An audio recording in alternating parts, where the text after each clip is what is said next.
మోకాల నొప్పులకు ఎటువంటి సర్జరీ లేకుండా ఎపియాన్ పెయిన్ క్లినిక్ అందిస్తున్న అత్యాధునిక చికిత్స. డాక్టర్ నాగేశ్వర రెడ్డి గారు ఉన్నారు. పద్మశ్రీ, పద్మభూషణ్, పద్మవిభూషణ్ ఈ గొప్ప పురస్కారాలతో పాటు గ్యాస్ట్రో ఎంటరాలజీ అనే సబ్జెక్టులో వరల్డ్లోనే చాలా ప్రతిష్టాత్మకమైన పురస్కారాలు, అవార్డ్స్ కూడా వారు పొందారు.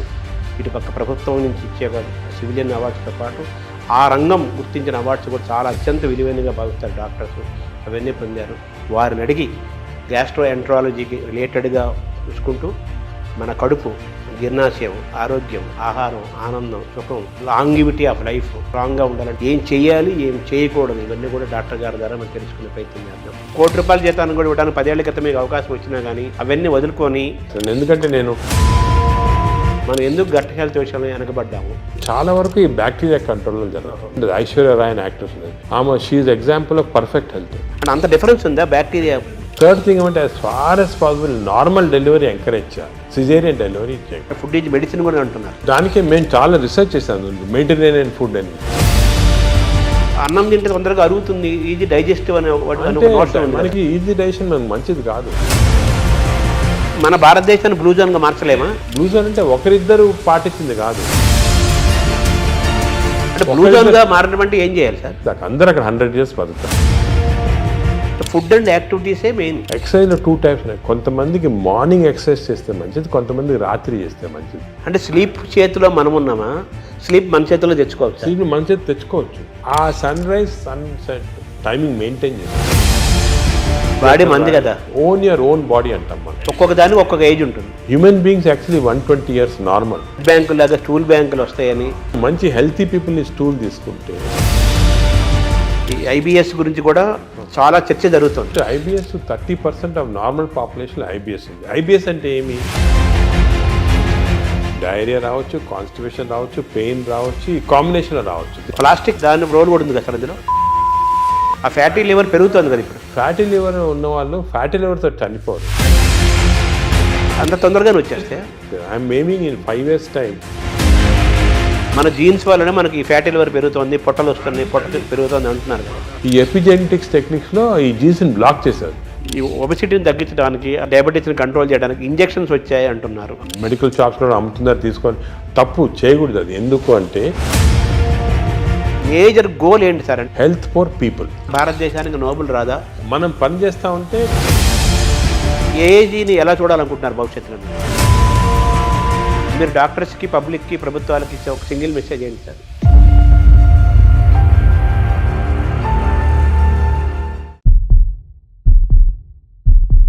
నమస్కారం. మనతో పాటు డాక్టర్ నాగేశ్వర రెడ్డి గారు ఉన్నారు. గ్యాస్ట్రో ఎంటరాలజిస్ట్గా వారు ప్రపంచ ప్రసిద్ధులు. అనేక పరిశోధనలు చేశారు, చేస్తున్నారు. కొత్తదనం కోసం ఎప్పుడు వారు వెంపర్లాడుతుంటారు. అంటే రీసెర్చ్, పరిశోధన జరగాలి, డాక్టర్లు అప్డేట్ అవ్వాలి. అలాగే ప్రజలకి, సామాన్యులకు కూడా వైద్యం ఏమిస్తోంది, వైద్యంలో జరుగుతున్న పరిశోధనలు ఏంటి, ఏమేమి అందుబాటులో ఉన్నాయి, ఇవన్నీ తెలుసుకుంటూ మన ఆరోగ్యాన్ని ఏ విధంగా కాపాడుకోవాలి, అనారోగ్యానికి ఎలా దూరంగా ఉండాలి, చిన్న చిన్న మార్పులతో కూడా మనం ఆరోగ్యాన్ని ఎలా మనం చేసుకోవచ్చు, ఇవన్నీ కూడా ఒక బాధ్యతాయుతమైన డాక్టర్గా వారి కెరీర్ని ప్రారంభించి ఈరోజు ప్రపంచ ప్రఖ్యాతి తీసుకొచ్చి గ్యాస్ట్రో ఎంటరాలజీలు అనే సబ్జెక్ట్లో వాళ్ళు టాప్లో ఉన్నారు. నాగేశ్వర రెడ్డి గారు పద్మశ్రీ, పద్మభూషణ్, పద్మవిభూషణ్ ఈ గొప్ప పురస్కారాలతో పాటు గ్యాస్ట్రో ఎంటరాలజీ అనే సబ్జెక్టులో వరల్డ్లోనే చాలా ప్రతిష్టాత్మకమైన పురస్కారాలు, అవార్డ్స్ కూడా వారు పొందారు. ఇటుపక్క ప్రభుత్వం నుంచి ఇచ్చే సివిలియన్ అవార్డ్స్తో పాటు ఆ రంగం గుర్తించిన అవార్డ్స్ కూడా చాలా అత్యంత విలువైనగా భావిస్తారు డాక్టర్స్. అవన్నీ పొందారు. వారిని అడిగి గ్యాస్ట్రో ఎంటరాలజీకి రిలేటెడ్గా చూసుకుంటూ మన కడుపు, జీర్ణాశయం, ఆరోగ్యం, ఆహారం, ఆనందం, సుఖం, అలాగే లాంగివిటీ ఆఫ్ లైఫ్ స్ట్రాంగ్గా ఉండాలంటే ఏం చేయాలి, ఏం చేయాలి, ఏం చేయకూడదు, ఇవన్నీ కూడా డాక్టర్ గారి ద్వారా మనం తెలుసుకునే ప్రయత్నం చేద్దాం. నమస్కారం డాక్టర్ గారు. నమస్కారం శర్మ గారు. మామూలుగా మీరు ఆ వృత్తికి చాలా గొప్ప విలువని, గౌరవాన్ని తీసుకొచ్చారు. అదే అప్పుచ్చేవాడు, వైద్యుడు అని మామూలుగా మనం చిన్నప్పుడు చదువుకునేవాళ్ళం. సో ఆ వైద్యుడికి అంత స్థానం ఉంది. సరే, నెగిటివ్ పక్కన పెట్టేస్తే మీలాంటి వాళ్ళ వల్ల మళ్ళీ డాక్టర్లు ఇంత సర్వీస్ ఓరియంటెడ్గా ఉంటారు, ఇంత పబ్లిక్ ఇంట్రెస్ట్తో ఉంటారు, ఇన్ని రీసెర్చ్ చేస్తారు. ఆ వైద్యానికి, ఆ రంగానికి, అలాగే ఆ రాష్ట్రానికి, ఆ దేశానికి కూడా గొప్ప పేరు తీసుకొస్తారని మీలాంటి వాళ్ళ వల్ల మళ్ళీ ఆ వృత్తి యొక్క గౌరవాన్ని మీలాంటి వాళ్ళు కాపాడుతున్నారు. రీసెంట్గా పద్మవిభూషణ్ కూడా వచ్చింది. సో మీకు ముందుగా తెలుగు వారందరి తరపున మీకు అభినందనలు, పబ్లిక్ తరపున మీకు కృతజ్ఞతలు కూడా తెలియజేయాలి. సార్ ఇప్పుడు బాగా వినపడే మాట, అన్ని డాక్టర్లు, వాడు కార్డియాలజిస్ట్ అయినా, నెఫ్రాలజిస్ట్ అయినా, న్యూరాలజిస్ట్ అయినా లైఫ్ స్టైల్ మాట్లాడుతున్నారు. ఫస్ట్ లైఫ్ స్టైల్ అంటున్నారు, తర్వాత గట్ హెల్త్ అంటున్నారు. గట్ హెల్త్, మైక్రోబయాము, దీని గురించే మాట్లాడుతున్నారు కదా. ఏంటి సార్ ఈ గట్ హెల్త్? ఈ గట్ హెల్త్ మనం కాపాడుకోవాలంటే ఏం చేయాలి? మనం ఎందుకు గట్ హెల్త్ విషయంలో వెనకబడ్డాము? గట్ హెల్త్ అనేది మీరు ఈ మధ్యనే వింటున్నారు అన్నమాట టర్మ్, కానీ మా మెడికల్ టర్మినాలజీలో చాలా రోజులుగా ఉంది గట్ హెల్త్ అనేది. దీనికి ఇంపార్టెన్స్ ఎందుకు వచ్చిందంటే, మామూలుగా సాధారణంగా నాన్ డాక్టర్స్ కానీ ఈవెన్ డాక్టర్స్ ఏమనుకునే వాళ్ళు హార్ట్ ఇంపార్టెంట్, చాలా హార్ట్ అండ్ కార్డియాలజిస్ట్కి అప్పుడు ప్రతి వాళ్ళు కార్డియాలజిస్ట్ చూపించుకోవటం, హార్ట్ అటాక్ వస్తుంది, స్టెంట్స్ వేసుకోవటం, హార్ట్ సర్జరీ చేసుకోవటం. అదేవిధంగా బ్రెయిన్ ఇంపార్టెంట్, మెదడులో ఏం రాకూడదని దానికి కరెక్ట్గా మందులు తీసుకోవటం, మెదడుకి కొన్ని ఎక్సర్సైజ్ ఉన్నాయి అవి చేయటము. అదేవిధంగా కిడ్నీస్ కూడా చాలా ఇంపార్టెంట్, లివర్ ఇంపార్టెంట్ అని అందరు అనుకునేవాళ్ళు. కానీ ఇప్పుడు మనకి రీసెంట్గా చాలా రీసెర్చ్ జరిగింది. దీంట్లో ఏం తెలిసిందంటే, ఇవి అన్నిటికీ సెంట్రల్ కంట్రోల్ అని ఒకటి ఉంటుంది. సెంట్రల్ కంట్రోల్ బ్రెయిన్లో లేదు, హార్ట్లో లేదు, కానీ సెంట్రల్ కంట్రోల్ మన పేగుల్లో ఉంది. ఎందుకు అంటే, ఇప్పుడు మీరు న్యాచురల్ ఎవల్యూషన్ చేసి చూసారనుకోండి, ఈ ఎవల్యూషన్లో మామూలుగా చిన్న జంతువుల్లో కూడా మ్యాక్సిమం ఇంపార్టెన్స్ పేగులకి ఇచ్చారు. ఎవల్యూషన్ అంటే nature has given that importance. ఎందుకు అంటే, మనం నార్మల్గా ఆహారం తింటాము, ఆహారం నుంచి ఎనర్జీ వస్తుంది. ఈ ఎనర్జీ ప్రతి ఆర్గన్కి డిస్ట్రిబ్యూట్ అవుతుంది. హార్ట్కి ఎనర్జీ అవసరం, బ్రెయిన్కి ఎనర్జీ అవసరం, కిడ్నీ. ఈ ఎనర్జీ అనేది సెంట్రల్ మాట. ఈ ఎనర్జీ ఎందుకు వస్తుంది? మన ఆహారం తిన్న సరిగా డైజెస్ట్ అయితే ఎనర్జీ వస్తుంది. ఈ కాన్సెప్ట్ అనేది ఇప్పుడు మనకి తెలిసిపోయిన తర్వాత అసలు గట్లో ఇంత ఇంపార్టెన్స్ ఎందుకు ఉంది? మనకు గట్ అంటే ఆహార వాహిక, అదేవిధంగా జీర్ణాశయము, అదేవిధంగా చిన్న ప్రేగులు, పెద్ద ప్రేగులు, ఒక సిస్టమ్ ఉంది. ఈ సిస్టమ్ మనం తిన్న ఆహారం లోపలికి వెళ్ళిన తర్వాత, ఆహారం అనేది చాలా కాంప్లెక్స్. అంటే దాంట్లో ప్రోటీన్స్ ఉంటాయి, కార్బోహైడ్రేట్స్ ఉంటాయి, ఫ్యాట్స్, అన్నీ చాలా కాంప్లెక్స్, అన్నీ కలిపి ఆహారం తయారవుతుంది. ఈ ఆహారం లోపలికి వెళ్ళిన తర్వాత బాడీ ఏమంటే దీన్ని బ్రేక్ డౌన్ చేస్తుంది. అంటే ప్రోటీన్స్ని అమైనో యాసిడ్స్, అదేవిధంగా ఫ్యాట్స్ని చిన్న ట్రైగ్లిజరైడ్స్ అలాగా, అదేవిధంగా మనం తిన్న కార్బోహైడ్రేట్స్ని గ్లూకోజ్, ఫ్రక్టోజ్, సింపుల్ సబ్స్టెన్సెస్ నాకంటే చాలా ఇంటెలిజెంట్గా మనకు ఉన్న ఎంజైమ్స్ బ్రేక్ డౌన్ చేసి ఇవన్నీ కూడా ఆహార లోపలికి మన బ్లడ్ వెజల్స్లోకి అబ్జర్వ్ అయిపోయి న్యూట్రిషన్ అనేది వస్తుంది బాడీ. అంటే ఇట్స్ వెరీ కాంప్లెక్స్ సబ్జెక్ట్. దీని గురించి చాలా వరకు రీసెంట్గానే బాగా క్లియర్గా అర్థమైపోయింది మనకి. ఎందుకంటే సరే ఆహారం తింటాము, ఎనర్జీ వస్తుంది అంటారు కదా, ఇదే కాకుండా ఈ మన హోల్ ఇంటెస్టైనల్ సిస్టమ్స్లో చిన్న న్యూరాన్స్, అంటే మన బ్రెయిన్లో ఉంటాయి న్యూరాన్స్ అంటారు చూడండి, మన ఇంటెస్టైన్స్లో 100 మిలియన్ న్యూరాన్స్.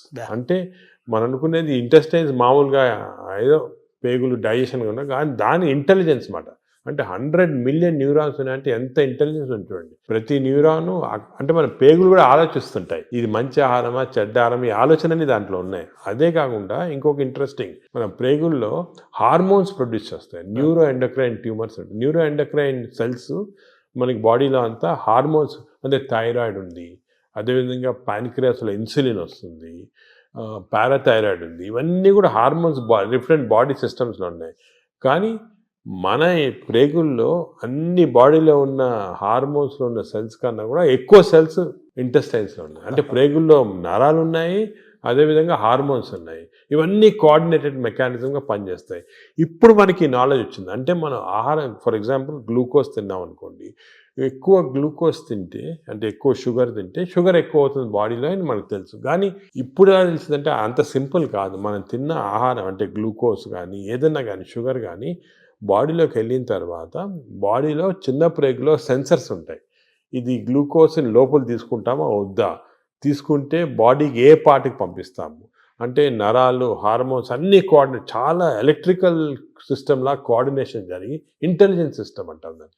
ఆ ఇంటెలిజెన్స్ సిస్టమ్ తోటి ఆ బాడీలో ఎంత అబ్జర్వ్ కావాలా, ఎక్కడెక్కడికి వెళ్ళాలి, అవన్నీ కూడా డిసైడ్ చేస్తుంది బాడీ. దిస్ ఇస్ మన ఆర్టిఫిషియల్ ఇంటెలిజెన్స్ కన్నా ఈ ఇంటెలిజెన్స్ ఎక్కువ బాడీలో. ఇన్ని రోజులు తెలియలేదు, ఇప్పుడు తెలుస్తుంది మనకి. సో హార్మోన్స్, నరాలు. అదేవిధంగా థర్డ్ కాంపోనెంట్ ఇప్పుడు వచ్చింది. థర్డ్ కాంపోనెంట్ ఏమంటే, మనం ఏమనుకున్నాము అంటే మనం తిన్న ఆహారం ప్రకారము మన బాడీ సిస్టమ్ ప్రకారం జరుగుతున్నాను, కానీ అవన్నీ కరెక్ట్ కాదు. ఇప్పుడు మనకేం తెలిసిందంటే మన ప్రేగుల్లో, అంటే ఎస్పెషల్లీ చిన్న ప్రేగుల్లో, పెద్ద ప్రేగుల్లో బ్యాక్టీరియా, వైరస్, ఫంగై 3 ఉంటాయి అన్నమాట. బ్యాక్టీరియా, ఇవేమంటే దిస్ ఆర్ కాల్డ్ మైక్రోబయోమ్. ఈ మైక్రోబయామ్ అనేది మనకున్న సెల్స్ కన్నా బాడీలో సెల్స్ కన్నా ఈ మైక్రోబయామ్ సెల్స్ ఎక్కువ. అంటే బ్యాక్టీరియా ఎక్కువ, వైరస్ ఎక్కువ, ఫంగై ఎక్కువ.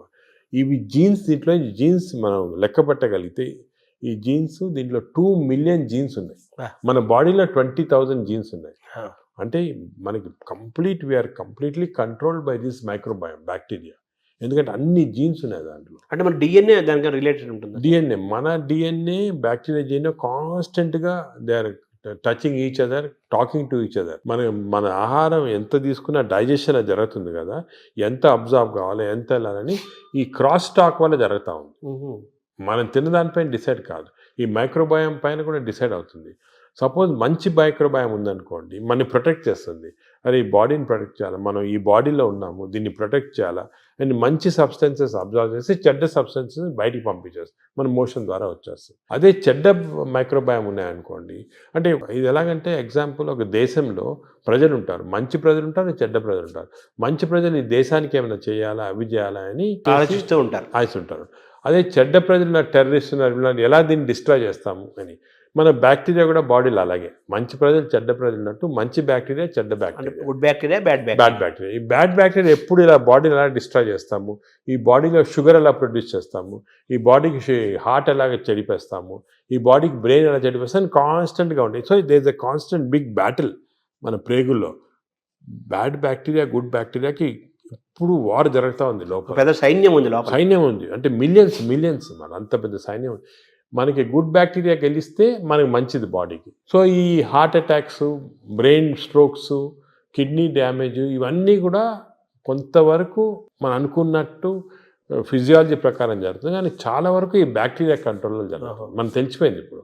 దానికే మనం చూస్తుంటే కొంతమంది అది ఏదంటే తింటారు, నాకేం జబ్బులు రావు అంటారు. ఫర్ ఎగ్జాంపుల్, ఫేమస్ ఎగ్జాంపుల్ మనకి ఒక యాక్ట్రెస్ ఉండేది, ఐశ్వర్య రాయ్ అనే యాక్ట్రెస్ ఉండేది. ఆమె she is example of perfect health. అందరు అడిగేవాళ్ళు మీరు ఏం చేస్తారు, ఎక్సర్సైజ్ ఏం తింటారు, ఆమె ఏం లేదండి, ఏం చేయటం లేదు, మన న్యాచురల్ బాడీ. అప్పుడు ఊరికనే అందరు ఎలాగ natural, this is a natural అంటే మన మంచి బ్యాక్టీరియా ఉంటే బాడీ గ్లో వస్తుంది, స్కిన్ గ్లో వస్తుంది, అదేవిధంగా షుగర్ కంట్రోల్లో ఉంటుంది. సో ఇది ఫండమెంటల్గా ఇది తెలిసిపోయింది ఇప్పుడు మనకి. సో మోస్ట్ ఇంపార్టెంట్ ఇప్పుడు ప్రజలు అడిగేది ఏమంటే ఎలాగ how to have good bacteria, how to avoid bad bacteria, ఇది అనేది ఫండమెంటల్ క్వశ్చన్ వచ్చింది మనకి. దీని గురించి చాలా రీసెర్చ్ జరుగుతుంది. ఇంకో ఫండమెంటల్ క్వశ్చన్ మా వాళ్ళు చాలామంది నన్ను అడుగుతుంటారు, అది ఇన్ని సంవత్సరాలుగా మనం చూస్తున్నాం కదా, ఇది ఎందుకు తెలియదు, ఈ నాలెడ్జ్ ఎందుకు లేదు, ఈ బ్యాక్టీరియా గురించి ఇప్పుడే 2-3 సంవత్సరాలుగా మాట్లాడుతున్నారు అందరూ, మీరు కూడా 2-3 సంవత్సరాలుగా ఎందుకు తెలియలేదంటే ఈ బ్యాక్టీరియా అనేది లోపల ఉంటాయి కదా, దీన్ని తీసి కల్చర్ చేసి స్టడీ చేసే టెక్నిక్స్ మన దగ్గర లేవు ఇన్ని రోజులు. గత 3-4 సంవత్సరాలుగా మెటాజీనోమిక్స్ అని కొత్త టెక్నాలజీ వచ్చింది. అంటే ఈ బ్యాక్టీరియా తీసి మనం జీనోమిక్ స్టడీస్ చేసి ఏ బ్యాక్టీరియా ఎన్ని ఉన్నాయి అవన్నీ కూడా జస్ట్ 2-3 ఇయర్స్గానే నాలెడ్జ్ వచ్చింది. దానివల్ల మనకు అంతా ఇప్పుడు తెలిసింది. That's why are so excited about this knowledge.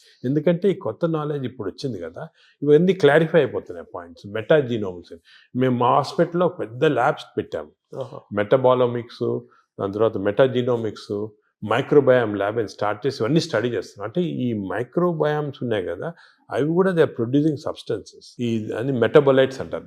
దాని స్టడీకి మెటబాలామిక్స్. మేము we are started a mass spectroscopy అని ఒక పెద్ద ఇన్స్ట్రుమెంట్, అది తీసుకొని స్టడీ చేస్తున్నాం ఏ బ్యాక్టీరియా ఏది ప్రొడ్యూస్ చేస్తుంది మన బాడీలో. For example, there is a chemical called TMAO. ఈ TMAO ప్రొడ్యూస్ చేసే బ్యాక్టీరియా ఎక్కువైతే ఆ ఎక్కువ సబ్స్టెన్స్ వెళ్ళి హార్ట్ అటాక్స్ ఇస్తుంది. So heart attack is not because of any clogging and all, is because of TMAO. సో ఈ బ్యాక్టీరియా ఎలిమినేట్ చేస్తే మనకి ఛాన్స్ తగ్గిపోతుంది హార్ట్ అటాక్. అదేవిధంగా బ్రెయిన్లో 2 సబ్స్టెన్సెస్ చాలా ఇంపార్టెంట్, డోపమిన్ అండ్ సెరటోనిన్. ఈ 2 కెమికల్స్ ఆర్ వెరీ ఇంపార్టెంట్. వాటి యొక్క చర్యలు ఏంటి సార్? ఇవి ఏం చేస్తాయి, డోపమిన్ ఈ బ్లడ్లో నుంచి బ్రెయిన్కి వెళ్ళిపోయి బ్రెయిన్ని స్టిమ్యులేట్ చేసి మనం మంచి థింకింగ్, స్మార్ట్ థింకింగ్, డల్నెస్ తగ్గించేస్తాయి, డిప్రెషన్ తగ్గించేస్తాయి. ఇవన్నీ కెమికల్స్ చేస్తామండి బ్రెయిన్లో. ఇంతకుముందు మనము కొంతమంది ఆర్టిఫిషియల్గా తీసుకునేవాళ్ళు, కానీ అది మంచిది కాదు. ఇంతకుముందు ఏమనుకున్నాం అంటే ఫుడ్, ఫర్ ఎగ్జాంపుల్ ఆల్మండ్స్ తింటే మంచిది, దాంట్లో సెరటోనిన్ ఇంక్రీజ్ అవుతాయని అనుకునేవాళ్ళు. కానీ ఫుడ్ డైరెక్ట్గా దానివల్ల కాదు. ఈ ఫుడ్ మనం తిన్న ఫుడ్ని బ్యాక్టీరియా తీసుకొని, ఫర్ ఎగ్జాంపుల్ మనం బాదం తిన్నామనుకోండి, మంచి బ్యాక్టీరియా ఉంటే ఈ బాదంని లో ఉన్న ట్రిప్టోఫాన్ని సెరటిన్ లాగా మార్చేస్తుంది బాడీకి. సెరటిన్ అంటే బ్యాక్టీరియా ప్రొడ్యూసింగ్ సెరటిన్, డోపమిన్, ఇవన్నీ కూడా ఇవి కూడా మంచి గుడ్ బ్యాక్టీరియా. డోపమిన్ వల్ల సార్ దానివల్ల ఏం జరుగుతుంది? డోపమిన్ వల్ల అగైన్ బాడీ ఎనర్జీ వస్తుంది, ఎక్సర్సైజ్ చేయాలనిపిస్తుంది, పాజిటివ్ థాట్స్ వస్తాయి. ఈ డోపమిన్ తక్కువ ఉన్న వాళ్ళు ఎప్పుడు డల్గా కూర్చొని ఎక్సర్సైజ్ చేయరు, దానివల్ల బద్ధంగా వచ్చే ఫ్యాట్, బాడీలో బాగా ఫ్యాట్ రావడం అవన్నీ అలా వస్తాయి. ఈ స్లీప్లెస్నెస్ అవన్నీ కూడా బ్యాక్టీరియాకి సంబంధించి. సో ఇవన్నీ మనకి ఇప్పుడు నాలెడ్జ్ వచ్చేసింది. ఈ బ్యాక్టీరియా ఏవే మంచిది, ఏవి చెడ్డవి, ఇవి మెయింటైన్ చేసుకోవాలి కరెక్ట్గా మనం. అంటే ఎలా మెయింటైన్ చేసుకోవాలి సార్? ఫుడ్లో ఉందా, మన ఎక్సర్సైజ్లో ఉందా? సో మనకి బ్యాక్టీరియా కూడా చాలా వరకు ఫుడ్లో, మనం తిన్న ఫుడ్ ప్రకారం ఒకటి, ఎక్స్టర్నల్ బ్యాక్టీరియా మనకు వస్తుంది. ఇది 3 ఇంపార్టెంట్ రీజన్స్ మనకు తెలియాలి, ప్రజలు కూడా తెలియజేయమంటే, మనకి ఒరిజినల్గా పుట్టుకతోటే బ్యాక్టీరియా వస్తాయి బాడీలో. ఆహారం నుంచి న్యూ బార్న్ ఆహారం తింది కదా, ఆహారం లేకుండా పుట్టుకతోనే వచ్చేది. పుట్టుకతో ఎలాగంటే మదర్ నుంచి డెలివరీలో వచ్చేస్తుంది బ్యాక్టీరియా. అంటే మన తొలి జీవే బ్యాక్టీరియా అని చెప్పచ్చా? అంటే తొలి జీవి అని కాదు, మనం పుట్టినప్పుడు మన కడుపులో స్టెరైల్గా ఉండవు, బ్యాక్టీరియా ఉంటాయి. ఎందుకు అంటే ఈ ఒకటి మన మదర్ ప్లసెంటా ఉంటుంది కదా లోపల, బర్త్ ప్లసెంటాలో కొంతవరకు బ్యాక్టీరియా వెళ్ళిపోతాయి. అంటే ఆమ్నియాటిక్ ఫ్లూయిడ్ అని ఉంటుంది దాంట్లో బ్యాక్టీరియా. అదేవిధంగా బర్త్ కెనాల్ నుంచి పాస్ అయినప్పుడు బేబీ బ్యాక్టీరియా కొన్ని మింగేస్తాయి మదర్ బేబీ. దానికే మేము చాలా రీసెర్చ్ జరిగింది దీని గురించి. ఏం కనుక్కున్నామంటే, మనకి suppose baby is born natural birth, antibiotics వాడలేదు 6 months, మదర్స్ మిల్క్ ఇచ్చామనుకోండి, మదర్స్ మిల్క్ 6 months వాడితే మంచి బ్యాక్టీరియా ఉంటాయి పుట్టుకతోటి. 6 months తర్వాత మంచి బ్యాక్టీరియా. అదే కాకుండా ఈ సిజేరియన్ డెలివరీ చేసి బ్రెస్ట్ మిల్క్ ఇవ్వకపోతే యాంటీబయాటిక్స్ ఫస్ట్ 6 monthsలో వాడితే చిల్డ్రన్లో బ్యాక్టీరియా మార్పులు వచ్చేస్తాయి, చెడ్డ బ్యాక్టీరియా ఉంటాయి. సో పుట్టుకతోటి we're starting with advantage or disadvantage.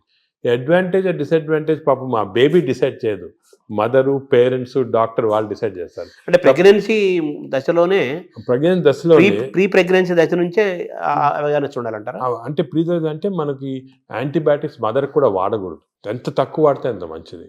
బేబీకి 6 months దాకా అసలు యాంటీబయాటిక్ వాడకపోతే మంచిది. ఇంకోటి ఫీడింగ్ కూడా మనం ఎంకరేజ్ చేయాలి. ఊర్లలో చేసేవాళ్ళు ఇంతకుముందు, ఇప్పుడు ఏదో సిటీస్లో అంతా ఫ్యాషన్ అయిపోయింది ఈ డబ్బా పాలియటం అని, అవన్నీ పోవాలి. 6 months దాకా కంపల్సరీ బేబీకి మదర్ మిల్క్ ఇవ్వాలి. మదర్ మిల్క్లో కొన్ని సబ్స్టెన్సెస్ ఉన్నాయి, స్పెషల్ సబ్స్టెన్స్, అంటే నేచర్ ఇచ్చింది. ఈ సబ్స్టెన్సెస్ వల్ల మంచి బ్యాక్టీరియా గ్రోత్ వచ్చేస్తుంది బాడీలో. బ్రెస్ట్ మిల్క్ ఇది best breast milk is best milk and breast milk is best for bacteria, correct bacteria. అది ఇప్పుడు తెలిసిపోయింది క్లియర్గా. సో 6 months ఉండాలి. అదేవిధంగా చిల్డ్రన్కి ఎంత మరీ అవసరమైతే తప్ప యాంటీబయాటిక్స్ ఇవ్వకూడదు. యాంటీబయాటిక్స్ మనం ఇచ్చేసామనుకోండి బ్యాక్టీరియా చేంజ్ అయ్యాం. ఇప్పుడు యాంటీబయాటిక్స్ అంతకుముందు డాక్టర్ ప్రిస్క్రిప్షన్ అవి ఉండేవి, ఇప్పుడు అవి లేవు, అందరూ మెడికల్ షాప్కి తీసుకోవడం అది కరెక్ట్ కాదు. దానికి యాంటీబయాటిక్స్ ఇవ్వకూడదు. థర్డ్ థింగ్ ఏమంటే, as far as possible normal delivery encourage చేయాలి, సిజేరియన్ డెలివరీ చేయకూడదు. అవునా సార్? అంటే అంత డిఫరెన్స్ ఉందా? బ్యాక్టీరియా డిఫరెన్స్ ఉందా? సిజేరియన్ ఇప్పుడు అసలు హాంకాంగ్లో ఒక మంచి ఇచ్చేసారు. ఇప్పుడు ఏం చేస్తారంటే, అక్కడ సిజేరియన్ డెలివరీస్ ఎక్కువ అవుతున్నాయని మదర్కి ఆ సిజేరియన్ డెలివరీ టైంలో స్టూల్ ఉంటుంది, అది తీసి పక్కకు ఫ్రిడ్జ్లో పెట్టి బేబీ డెలివరీ సిజేరియన్ అయినా కూడా బేబీ డెలివరీ అయిన తర్వాత ఆ స్టూల్ ఫీడ్ చేస్తున్నారు బేబీకి. అవును. సో అట్లీస్ట్ కొంతవరకు నార్మల్ బ్యాక్టీరియా రావడానికి అంత ఇంపార్టెన్స్ ఉంది. సో ఇప్పుడున్న వాతావరణంలో మీరు చెప్పినట్టుగా, అంటే మనిషి పుట్టినప్పుడు నుంచే, పుట్టబోయే ముందు దశ నుంచే వెళ్ళిపోయేంత వరకు బ్యాక్టీరియా మేనేజ్మెంట్. అప్పుడే ఎందుకు చెప్తున్నాను ఇంపార్టెంట్, అందరూ ఏమంటారు తర్వాత చూసుకుంటాం మనం పెద్ద, అదిగా పుట్టినప్పటి నుంచి స్టార్ట్ అవుతుంది బ్యాక్టీరియా మేనేజ్. పుట్టినప్పుడే ఈ 3 precautions follow: normal delivery, breast feeding, అదేవిధంగా నో యాంటీబయాటిక్స్ చిల్డ్రన్లో 6 months దాకా. చాలా స్ట్రిక్ట్గా ఫాలో అయ్యామనుకోండి, వీ స్టార్ట్ విత్ అడ్వాంటేజ్. ఇప్పుడు మనం ఆల్రెడీ దాటేసాం, ఇప్పుడు న్యూ బేబీస్ ఓకే. ఇప్పుడు దాటిన తర్వాత కొన్ని మార్పులు, అప్పుడు నెక్స్ట్ ఏమంటే నెక్స్ట్ ఎలాగా డెవలప్ చేయాలని, ఫస్ట్ ఫుడ్ చిల్డ్రన్ నుంచి స్టార్ట్ అవుతుంది. చిల్డ్రన్ నుంచి కొన్ని టైప్ ఆఫ్, ఇప్పుడు ఫైబర్ ఎక్కువ ఉన్న ఫుడ్, దాని తర్వాత ఎక్కువ న్యాచురల్ ఫుడ్స్, అంటే మన ఆర్గానిక్ ఫుడ్, అటువంటి న్యాచురల్ ఫుడ్స్, ఎక్కువ వెజిటబుల్స్, ఇటువంటివన్నీ మంచివి. కానీ అన్ఫార్చునేట్లీ ఒక రాంగ్ థింగ్ ఏమవుతుందంటే, ఫాస్ట్ ఫుడ్. చిల్డ్రన్ స్కూల్కి వెళ్ళగానే పక్కనే ఫాస్ట్ ఫుడ్ షాప్ ఉంటుంది, ఫాస్ట్ ఫుడ్స్, ఈ బర్గర్స్, చిప్స్, ఇటువంటివన్నీ, నూడిల్స్, ఇవన్నీ కూడా బ్యాడ్ బ్యాక్టీరియా కారణం. అసలు మనం నెక్స్ట్ స్టెప్ చిల్డ్రన్లో ఏం చేయాలంటే, హెల్తీ ఫుడ్ హ్యాబిట్స్ చాలా స్ట్రాంగ్గా పట్టుకోవాలి.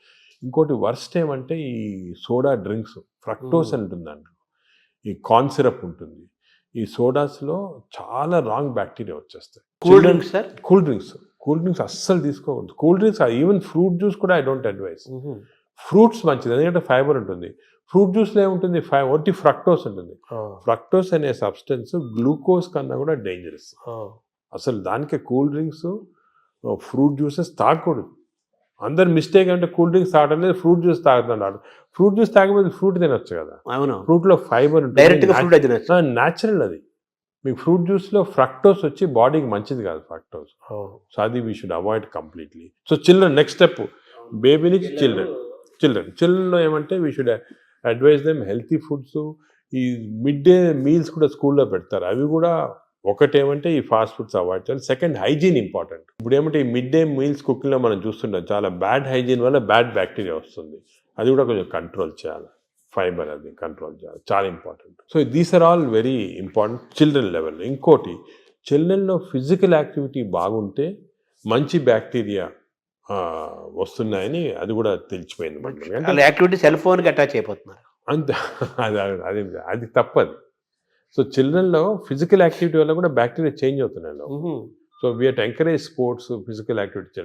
సో మంచి nutrition, hygienic nutrition, organic food, అదేవిధంగా physical activity. Avoid juices, fruit juices కానీ సోడాస్ కానీ, avoid unhygienic food, avoid fast foods.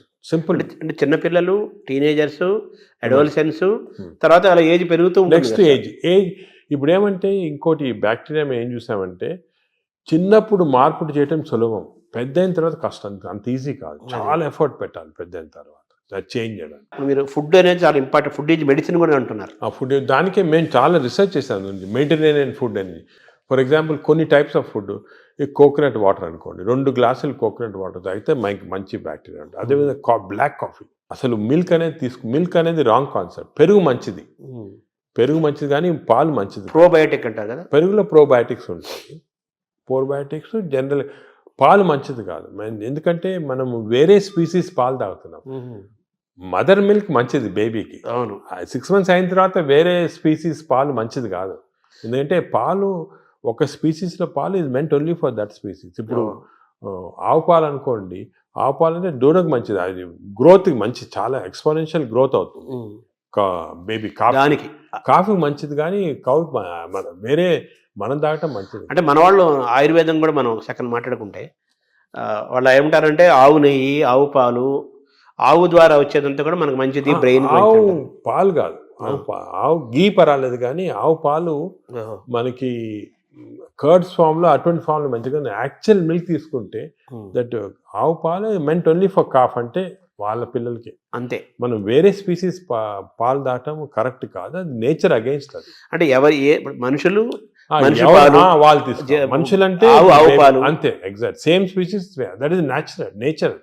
మన నేచర్ కి వ్యతిరేకంగా వెళ్తుంది. సో ఆవు నెయ్యి మంచిది అంటారు కదా, బ్రెయిన్ మంచిదని కాదు, అంటే కొంతవరకు ఇంతకుముందు నెయ్యి తీసుకోవడం మంచిది కాదు అంటే, ఇప్పుడు కొంతవరకు లిమిటెడ్ క్వాంటిటీస్లో పర్వాలేదు నేను వచ్చింది, అంతేగాని మంచిదని కాదు, ఎక్కువ తీసుకోవడం మంచిది అలా కాదు. ఇందులో ఈ జర్నీలో అవాయిడ్ వైట్స్ అనేది ఒక పెద్ద ప్రచారం జరుగుతుంది కదా సార్, అది అవాయిడ్ ఏదంటారు? అవాయిడ్ వైట్స్ అంటే అన్నము, వైట్ అనేది జనరల్ టర్మినాలజీ, కానీ జనరల్ గా దోస్ అంటే ఇప్పుడు మనం ఫుడ్ లో కార్బోహైడ్రేట్స్, ప్రోటీన్, ఫ్యాట్ లో saturated fat, unsaturated fat example ఏమంటే ఆలివ్ ఆయిల్. వెస్టర్న్ కంట్రీస్ లో ఆలివ్ ఆయిల్ ఎక్కువ తింటాం, మనం ఆలివ్ ఆయిల్ తో కుక్ చేయలేము. ఆలివ్ ఆయిల్ కుక్ చేస్తే అది చెడిపోతుంది. దానికి రైస్ బ్రాన్ ఆయిల్ అని ఉంది. Rice bran oil is equal to olive oil. దీనికి అన్సాచురేటెడ్ ఫ్యాటీ యాసిడ్ ఎక్కువ. Saturated fatty acids are hydrogenated fats ఏమంటే వనస్పతి, కొంతవరకు గీ, అవి మంచిది కాదు. కొంతవరకు మన కౌ గీ అంటే ఆవుది వచ్చిన గీ కొంతవరకు పర్వాలేదు, ఎక్కువ మంచిది కాదు. అది ఫ్యాట్స్ పార్ట్. సో ఎక్కువ అన్సాచురేటెడ్ ఫ్యాటీ యాసిడ్స్ అవి మంచిది. హైడ్రోజనేటెడ్ ఫ్యాటీ యాసిడ్స్ వనస్పతి లాంటిది అవి మంచిది కాదు. నా సెకండ్ ఏమంటే కమింగ్ టు కార్బోహైడ్రేట్స్లో సింపుల్ కార్బోహైడ్రేట్స్, కాంప్లెక్స్ కార్బోహైడ్రేట్స్ ఉంటాయి. సింపుల్ కార్బోహైడ్రేట్స్ అంటే ఏమి, రైసు ఇటువంటివి. ఏమంటే ఈ సింపుల్, దీంట్లో ఎక్కువ ఫైబర్ ఉండదు, మనం తింటే గ్లూకోజ్ ఇమ్మీడియట్గా బాడీలో అబ్జర్వ్ అయిపోయి మంచిది కాదు. లోపల బ్యాక్టీరియా కూడా అవి కూడా లేజీ అయిపోతాయి, ఎక్కువ పని లేదు దానికి. రైస్ ఇచ్చామనుకోండి, గ్లూకోజ్ తీసి బాడీకి పంపించే డ్రౌజినెస్. వేరే సేమ్ కాంప్లెక్స్ కార్బోహైడ్రేట్స్ మిల్లెట్స్ ఉంటాయి. ఎగ్జాంపుల్ మిల్లెట్స్ అనుకోండి, దాంట్లో చాలా ఫైబర్ ఉంటుంది, గ్లూకోజ్ ఆ ఫైబర్ మధ్యలో ఉంటుంది, దాన్ని ఎక్స్ట్రాక్ట్ చేయాలంటే అంత ఈజీ కాదు, బ్యాక్టీరియా కూడా కొంచెం పనిచేయాలి దానికి.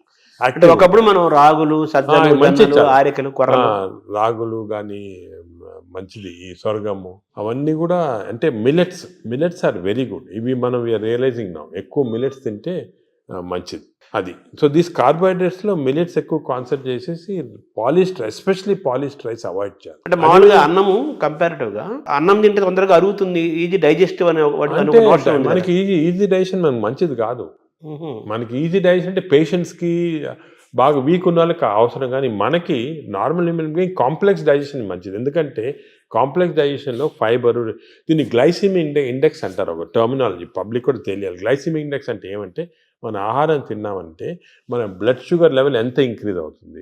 సో గ్లైసిమిక్ ఇండెక్స్ ఒక ఫుడ్ ఎక్కువ ఉంది అంటే డైజెషన్ కావచ్చు, కానీ ఆ గ్లైసిమిక్ ఇండెక్స్ ఎక్కువ కావటం వల్ల గ్లూకోజ్ ఎక్కువే మంచిది కాదు బాడీకి.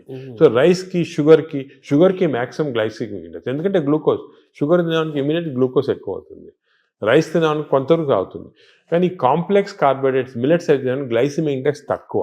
కొన్ని ఉన్నాయి బీన్స్, మన చిక్కుడుకాయ, ఇది కిడ్నీ బీన్స్ అంటారు అవి, అవన్నీ రాజ్మా, ఇవన్నీ గ్లైసిమిక్ ఇండెక్స్ తక్కువ.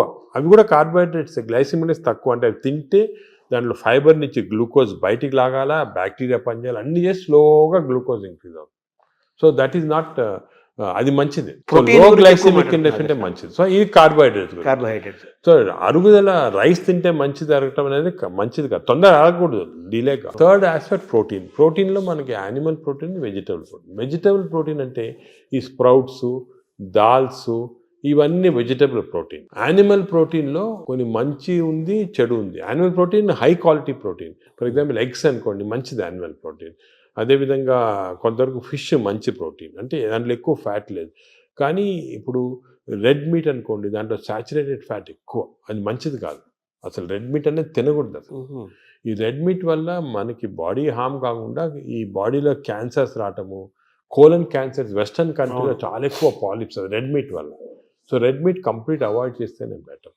సో ఇవి కొన్ని జనరల్ ప్రిన్సిపల్స్ మాట. దీంట్లో స్పెసిఫిక్గా మేము ఈచ్ పేషెంట్కి అడ్వైస్ చేస్తుంటాం. ఎందుకంటే ఇవి ఇంపార్టెన్స్ ఎందుకు వచ్చిందంటే వాటికంటే మన ప్రపంచంలో 5 బ్లూ జోన్స్ అని ఉన్నాయి. బ్లూ జోన్స్ అంటారు బ్లూ జోన్స్. ఈ 5 బ్లూ జోన్స్లో ఫర్ ఎగ్జాంపుల్ సార్డినియా అని ఇటలీలో ఉంది, అదేవిధంగా లైమలోండా అని చిన్న అంటే ఒక్కనవా అని జపాన్లో ఉంది. ఈ 5 బ్లూ జోన్స్లో ఏమంటే people are living for very long period. ఈ బ్లూ జోన్స్, అవి బ్లూ జోన్స్ అంటారు. అంటే కొన్ని వరల్డ్లో 5 బ్లూ జోన్స్లో people are living mainly 100 years దాకా. అందరు అక్కడ 100 years బతుకుతారు. లాంగివిటీ ఒకటి, హెల్తీగా ఉన్నారు అందరు. డయాబెటీస్ తక్కువ, హైపర్ టెన్షన్ తక్కువ, హార్ట్ డిసీజ్. ఎందుకు అని చాలామంది రీసెర్చ్ చేసి చూస్తే మెయిన్గా వాళ్ళ 2 diet habits, second physical activity. They are all very active physically. 100 years అయినా కూడా వాడు వాక్స్కి వెళ్తుంటారు, ఇది చేస్తారు, గార్డెనింగ్ చేస్తారు, సైకిల్తో కూడా వెళ్ళిపోతారు. మెంటలీ బాగా యాక్టివ్ ఉంటారు. డయట్ వాళ్ళది మెడిటరేనియన్ డయట్ అని ఎక్కువ తింటారు. ఇది మెడిటరేనియన్ అంటే olive oil, nuts, vegetables, fresh fruits, fish.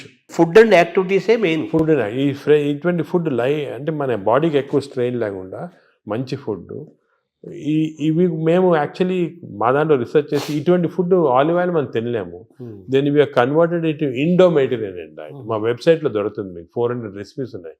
అంటే మెడిటరేనియన్ దోశ ఎలా చేయాలా, మెడిటరేనియన్ ఇడ్లీ ఎలా ఉంటుంది, వేరేగా ఉంటుంది మన దాంట్లో.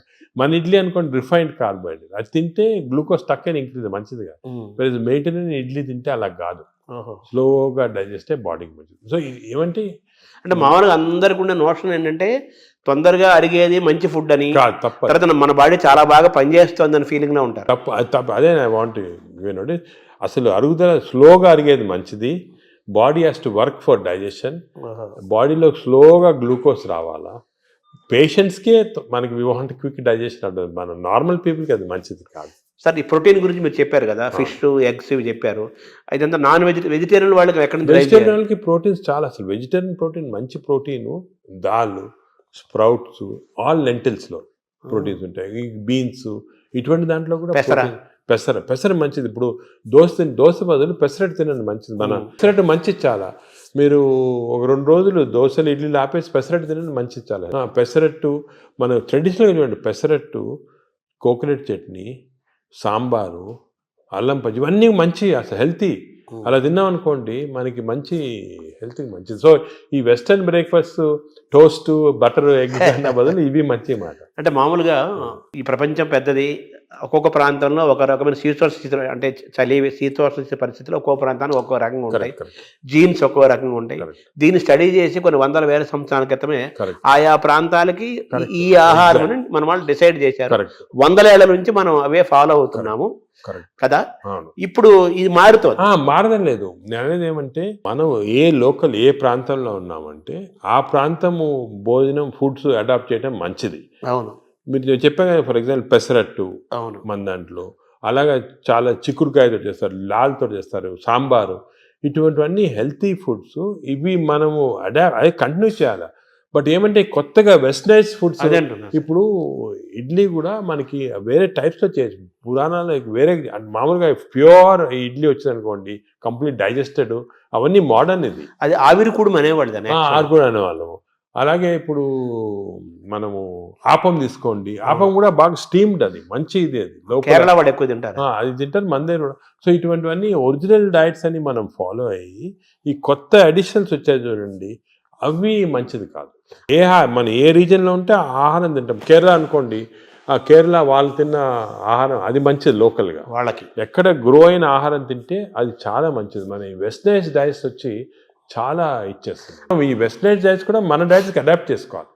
అవి తింటే కూడా మనం ప్యూర్ వెస్టర్నైజ్డ్ మెడిటరేనియన్ డైట్ మనం తినలేము.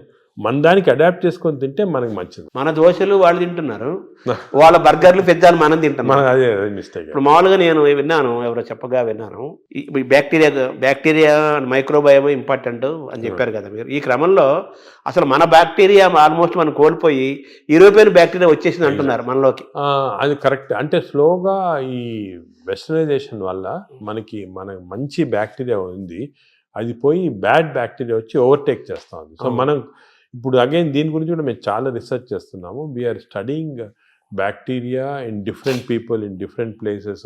మన కుంభమేళా జరిగింది, దాంట్లో చాలా బ్యాక్టీరియల్ స్టడీస్ చేసాము.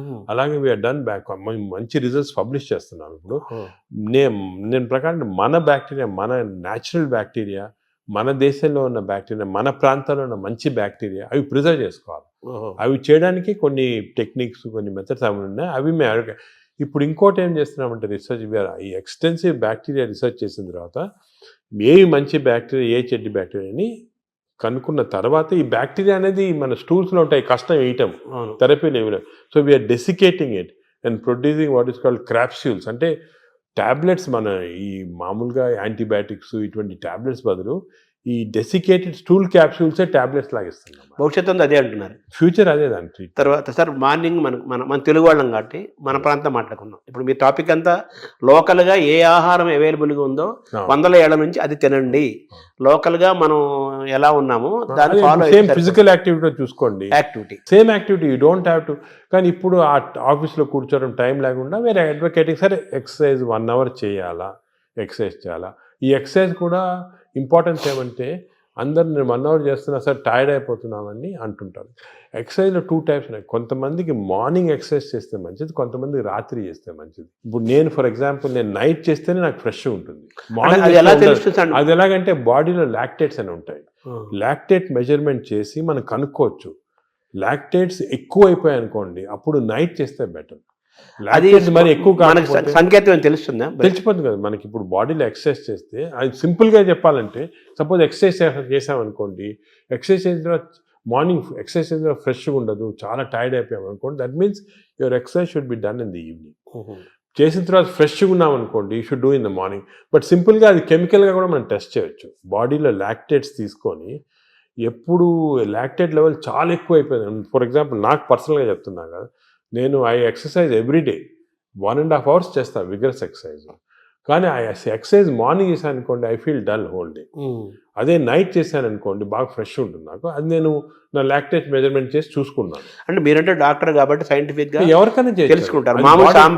మామూలు వాళ్ళు మీరు కూడా ఏం లేదు, ఇప్పుడు ఎక్సర్సైజ్ చేసి మీ బ్లడ్ శాంపుల్ లాక్టేట్ లెవెల్ పంపించారనుకోండి, లాక్టేట్ లెవెల్ మరీ ఎక్కువ ఉంటే మీరు నైట్ చేసుకుంటారు బెటర్. అంటే మన బాడీ సంకేతం ఇస్తుంది కదా, మైండ్ కూడా తెలిసిపోతుంది మనకి ఏది ఎక్సర్సైజ్. మీకు కూడా మార్నింగ్ వాక్ చేశారనుకోండి, కానీ ఇంకోటి ఏమంటే ఎక్సర్సైజ్లో ఏదో లీజర్లీ ఫ్రెండ్స్ మాట్లాడుకుంటా కాఫీ తాక్కుంటా ఏదో స్మోక్ చేసుకుంటా వాకింగ్ అది విగ్రెస్గా మినిమం పర్ అవర్ 6 kilometers నడవాలి. Minimum 6 is minimum. అంటే ఐడియల్ 5 kilometers అంటారు కాదు, 6 అదే సెకండ్. అదేవిధంగా ఈ ఎక్సర్సైజే కాకుండా మజిల్స్ చాలా ఇంపార్టెంట్. మనకి ఏం తెలిసిందంటే మన మెటబాలిజము బాడీ నుంచి మజిల్స్ తెప్పిస్తే మంచిది బాడీకి. సో చిన్న మజిల్ ఎక్సర్సైజెస్, హ్యాండ్ ఎక్సర్సైజెస్, ఈ కోర్ ఎక్సర్సైజ్ అంటాం, అంటే బాడీలో ఉన్న అబ్డామన్ మజిల్స్ కోర్, ఈ కోర్ ఎక్సర్సైజ్ ఇవన్నీ చేసి మన బాడీలో muscle strength plus aerobics. Aerobic strength అంటే అలాగా వీ కెన్ డూ ఈ వాకింగ్, సైక్లింగ్, స్విమ్మింగ్, ఇవన్నీ ఏరోబిక్ ఎక్సర్సైజ్. ఈ రెండు ఈక్వల్ కాంపనెంట్ చేయాలి. మామూలు చాలా మంది ఉట్టి వాక్ చేసి వదిలేస్తారు, అది లీజర్లీ వాక్. రోజు పొద్దున ఒక 2-3 kilometers ఫ్రెండ్స్ నడిచి వచ్చి బాగా బ్రేక్ఫాస్ట్ తిని హ్యాపీ కరెక్ట్ కాదు, తెలియదు అది. So we have to do the correct type of exercise. Morning ఎక్సర్సైజా, ఈవినింగ్ ఎక్సర్సైజా, ఎంత ఎక్సర్సైజ్ చేయాలా, ఏ బాడీకి ఎక్సర్సైజ్ చేయాలా, abdomen and central abdomen exercise, hands muscle, ఇవన్నీ కూడా కరెక్ట్గా అడ్వైస్ తీసుకొని చేయటం బెటర్. అంటే మామూలుగా కార్బోహైడ్రేట్స్, ప్రోటీను, మీటు ఇలా పర్ఫెక్ట్ సంపూర్ణమైన ఆహారం ఎలా ఇంపార్టెంట్, మన ఎక్సర్సైజ్ ఫార్మేట్ ఎక్సర్సైజ్ ఎప్పుడు చేయాలి, ఏ ఎక్సర్సైజ్, అవి కూడా చాలా అది నెగ్లెక్ట్ చేస్తాం. వాకింగ్, ఏరోబిక్స్, ఇవన్నీ ఎక్సర్సైజ్ కాంబినేషన్ చేయాలి. ఇప్పుడు థర్డ్ కాంపోనెంట్ గట్ హెల్త్కి స్లీప్. స్లీప్ గురించి చాలా మిస్నామర్స్ ఉన్నాయి. అంటే చాలామంది బిజీ వాళ్ళు, ఇప్పుడు నేను కూడా మొట్టమొదట ఇది కూడా మిస్టేక్స్ చేసేవాళ్ళము. టైం లేదని చెప్పి 4 గంటలు పండుకోవటము అలా చేసి కొంతవరకు ఈ బ్యాక్టీరియా చాలా important. They are very sensitive to sleep. Bacteria కూడా పండుకోవాలి కదా, రెస్ట్ ఇవ్వాలి కదా. మనం సపోజ్ మన బాడీ వర్క్ చేస్తుంది, దాని రెస్ట్ అవి ఇరిటేట్ అయిపోయి గుడ్ బ్యాక్టీరియా పోతాయి బాడీలో. అంటే ఎలాగంటే మన ఆర్గనైజేషన్ ఎంప్లాయీస్ ఉంటారు, మన ఎంప్లాయీస్కి రెస్ట్ ఇవ్వకుండా రాత్రి పగలు పని చేయండి అంటే మంచోళ్ళు వెళ్ళిపోయి చెడ్డోళ్ళు మిగులుతారు, మధ్య ఫైట్ వచ్చి. అలాగే బ్యాక్టీరియా కూడా సేమ్, ఒక ఫ్యాక్టరీ లాగా లోపల.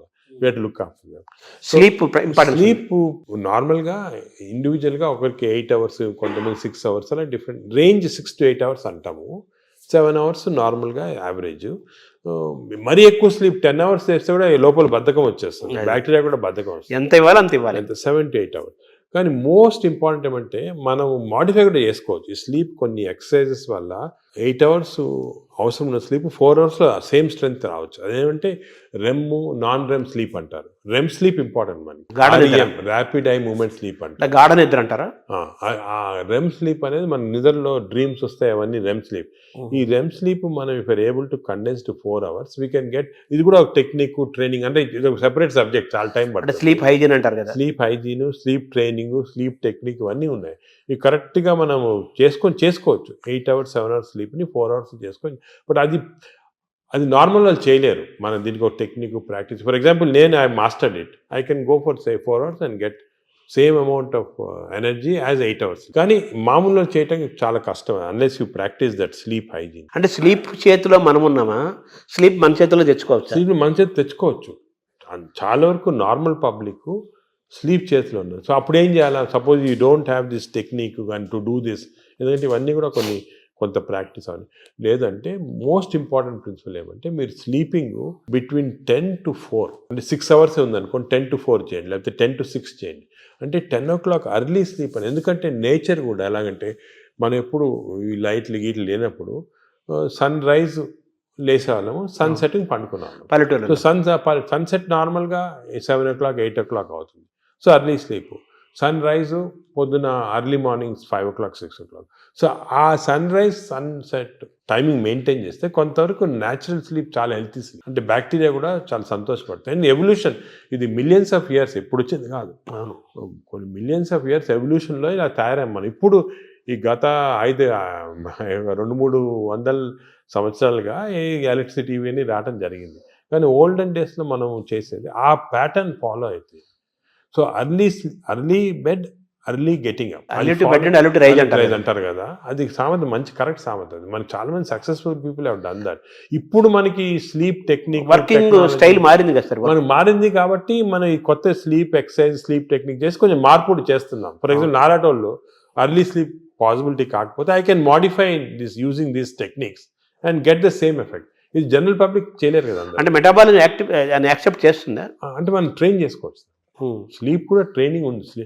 అంటే మన ఎక్సర్సైజ్ ట్రైనింగ్, ఈటింగ్ ట్రైనింగ్ లాగా స్లీప్ లో కూడా ట్రైనింగ్ ఉంది. అంటే మన మైండ్ ట్రైనింగ్ అది ఉంది, కానీ అది జనరల్ పబ్లిక్ చేయడం కష్టం. కానీ జనరల్ పబ్లిక్ దానికి మేము అడ్వైస్ చేస్తామంటే స్లీప్ అర్లీ, గెటప్ అర్లీ, ఆ టెక్నిక్ మరి. అప్పుడు దాని అదేవిధంగా ఈటింగ్ కూడా దానికే మేము ఇప్పుడు చాలా దీంట్లో కూడా చాలా అర్లీగా మీ లాస్ట్ డిన్నర్ 7 o'clock తర్వాత తినకూడదు.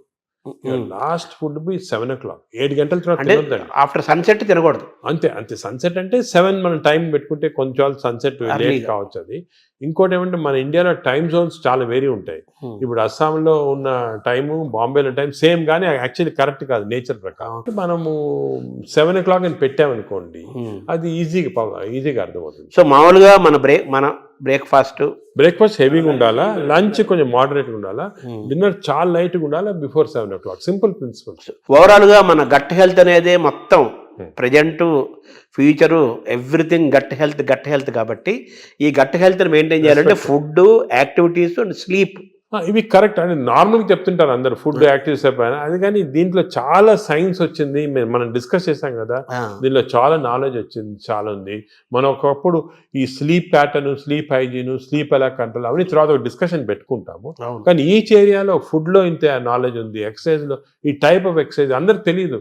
అందరంటే నేను చాలా మంది పేషెంట్స్ ని చేస్తున్నారు ఎక్సర్సైజ్. మా పొద్దున్న పూట మేము ఫ్రెండ్స్ అందరం వాకింగ్ చేస్తాం సార్, 2-3 కిలోమీటర్లు కబుర్లు చెప్పుకొని, సెల్ ఫోన్ మాట్లాడుకుంటాం. అంటే మాట్లాడుకోవచ్చు, కబుర్లు చెప్పుకోవచ్చు, కానీ బ్రిస్క్ వాక్ 6 km/h అనేది కాన్సెప్ట్. అదే విధంగా మజిల్ బిల్డింగ్, మీకు కోర్ మజిల్స్ అన్ని, షోల్డర్ మజిల్స్, ఇవన్నీ కూడా కొంతవరకు బిల్డ్ చేయాలి. అది సబ్ టెక్స్ట్ అంటారు చూడండి, సబ్ టెక్స్ట్ అనేది ఉంది. ఓవరాల్ గా హెడ్డింగ్ అనేది సబ్ టెక్స్ట్. అది సో పీపుల్ కొంచెము వాళ్ళు అవేర్నెస్ తెచ్చుకొని దీని గురించి ఇంట్రెస్ట్ తీసుకొని దీనికి ఒక మంచి ఓన్ యువర్ ఓన్ బాడీ అంటాం మనం. మా రీసెంట్గా మా డాక్టర్ మంచి డాక్టర్ సరీన్ గారు అని ఢిల్లీలో బుక్ రాశారు, ఓన్ యువర్ ఓన్ బాడీ. అంటే మన బాడీకి వీఆర్ రెస్పాన్సిబుల్. అంతే కదా.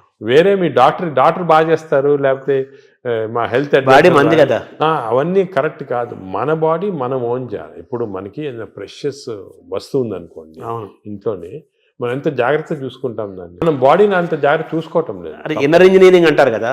మనలోకి మనం లోపలికి చూసుకుంటూ, మనల్ని గమనించుకుంటూ, మన శరీరాన్ని మనం ఓన్ చేసుకుంటూ, మన హెల్త్ ని మనం డ్రైవ్ చేసి సింపుల్ ప్రిన్సిపల్స్ ఫాలో అయితే అంతే చాలా వరకు మనం బాడీ, మనం లైఫ్ స్పాన్ పెంచుకోవచ్చు హెల్తీగా. అంటే ఇంకోటి, ఇప్పుడు it is not question of life span, ఆ వర్డ్ తీస్తాం మన డిక్షనరీ. హెల్త్ స్పాన్ అంటే మనం ఎన్ని రోజులు బాగా జీవించవచ్చు. నార్మల్గా ఈ యానిమల్స్ అన్ని కూడా ఒక లైఫ్ స్పాన్ అని ఉంటుంది కదా, ఒక్కొక్క ఏజ్ ఉంటుంది. Human beings actually 120 years normal. అవును. బట్ 120 years ఎంతమంది? చాలా తక్కువ మంది. ఎందుకంటే ఇవన్నీ ఈ ప్రాబ్లమ్స్ వల్ల మనకి we don't want 120 years life span, ఏదో కర్రలు పట్టుకొని నడవలాగా.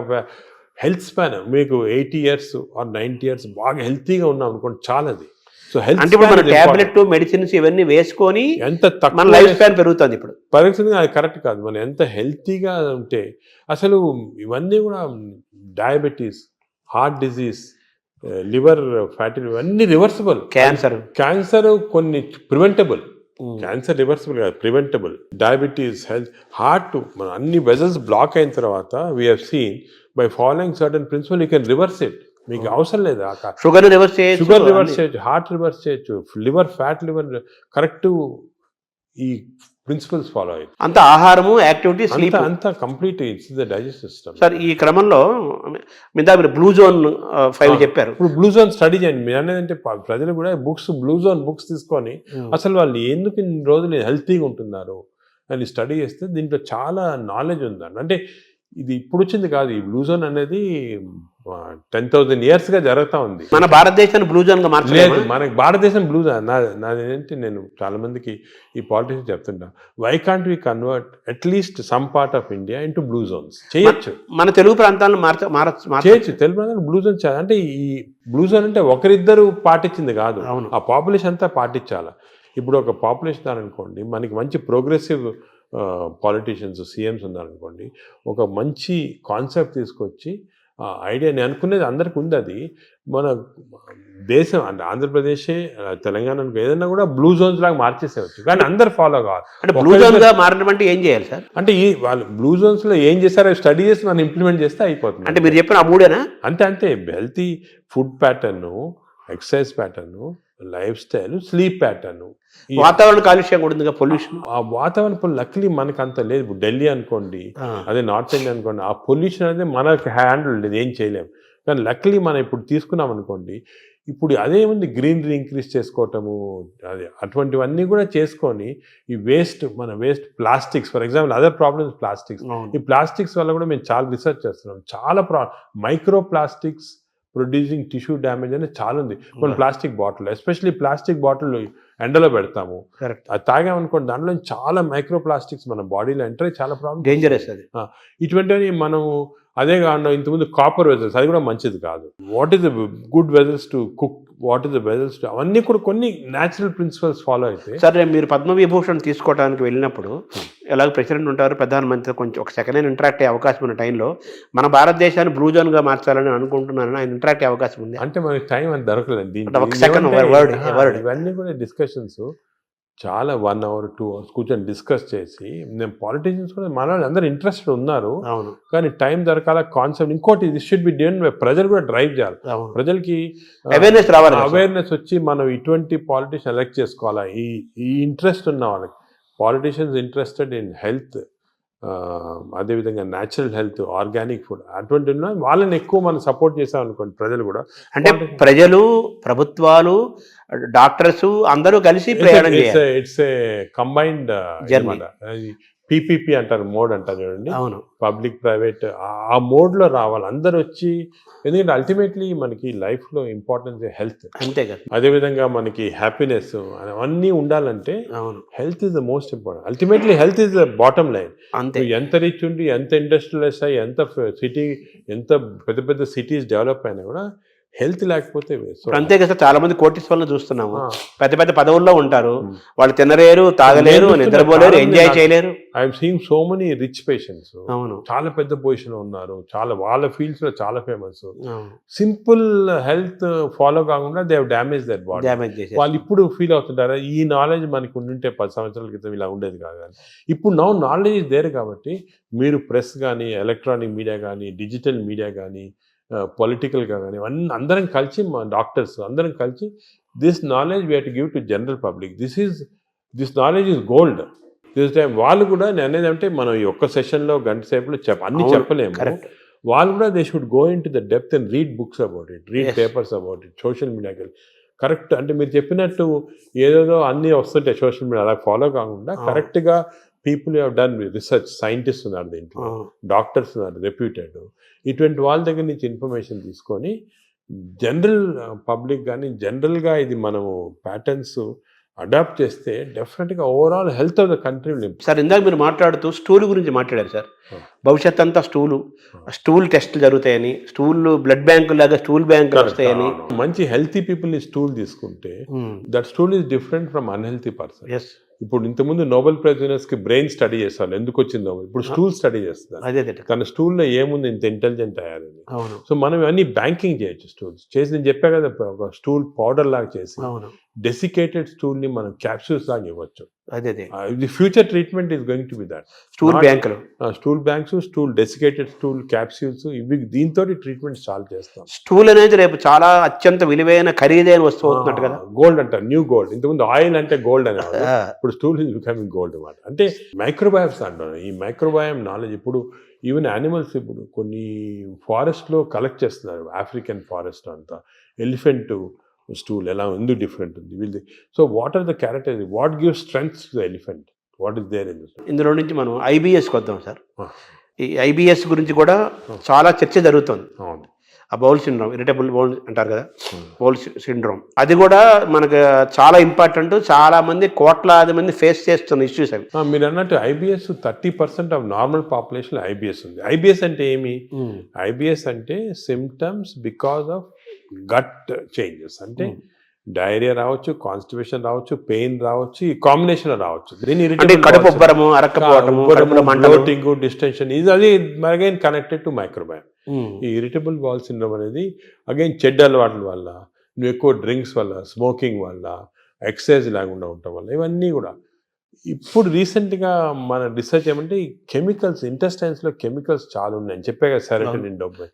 ఈ కెమికల్ ఇంబ్యాలెన్స్ వల్ల ఇంటెస్టైన్లో కూడా ఐబిఎస్ వస్తుంది. ప్లాస్టిక్ దాని రోల్ కూడా ఉంది కదా సార్ ఇందులో. ప్లాస్టిక్స్ చాలా పెద్ద రోల్ ఉంది. Microplastics are very danger. ఇది కూడా మన government has to take very serious. Plastics ban చేయటము, అదే కూడా విధంగా ఏ ఏరియాలో ఇప్పుడు ఈ ప్లాస్టిక్స్ అనేది పెద్ద ఇండస్ట్రీ. దీన్ని చేంజ్ చేయాలంటే చాలా డిఫికల్ట్.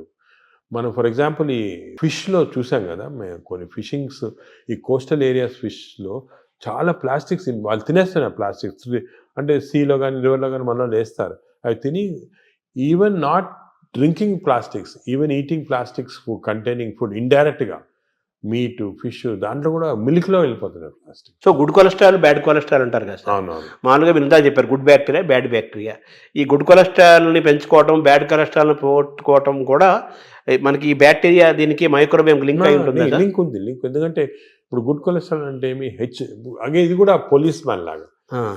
కొలెస్ట్రాల్ బాడీలో రొటేట్ అవుతుంది కదా, ఆల్ ద ఎల్డిఎల్ కొలెస్ట్రాల్ అంటాం. These are all bad people, terrorist, వీళ్ళందరూ they are bad people. HDL cholesterol అనేది పోలీస్ పీపుల్. ఈ హెచ్డిఎల్ కొలెస్ట్రాల్ కాన్స్టెంట్లీ బాడీలో తిరుగుతూ ఉంటుంది. ఎక్కడెక్కడ ఈ బ్యాడ్ కొలెస్ట్రాల్, బ్యాడ్ పీపుల్ ఉంటే తీసేస్తూ ఉంటుంది అన్నమాట.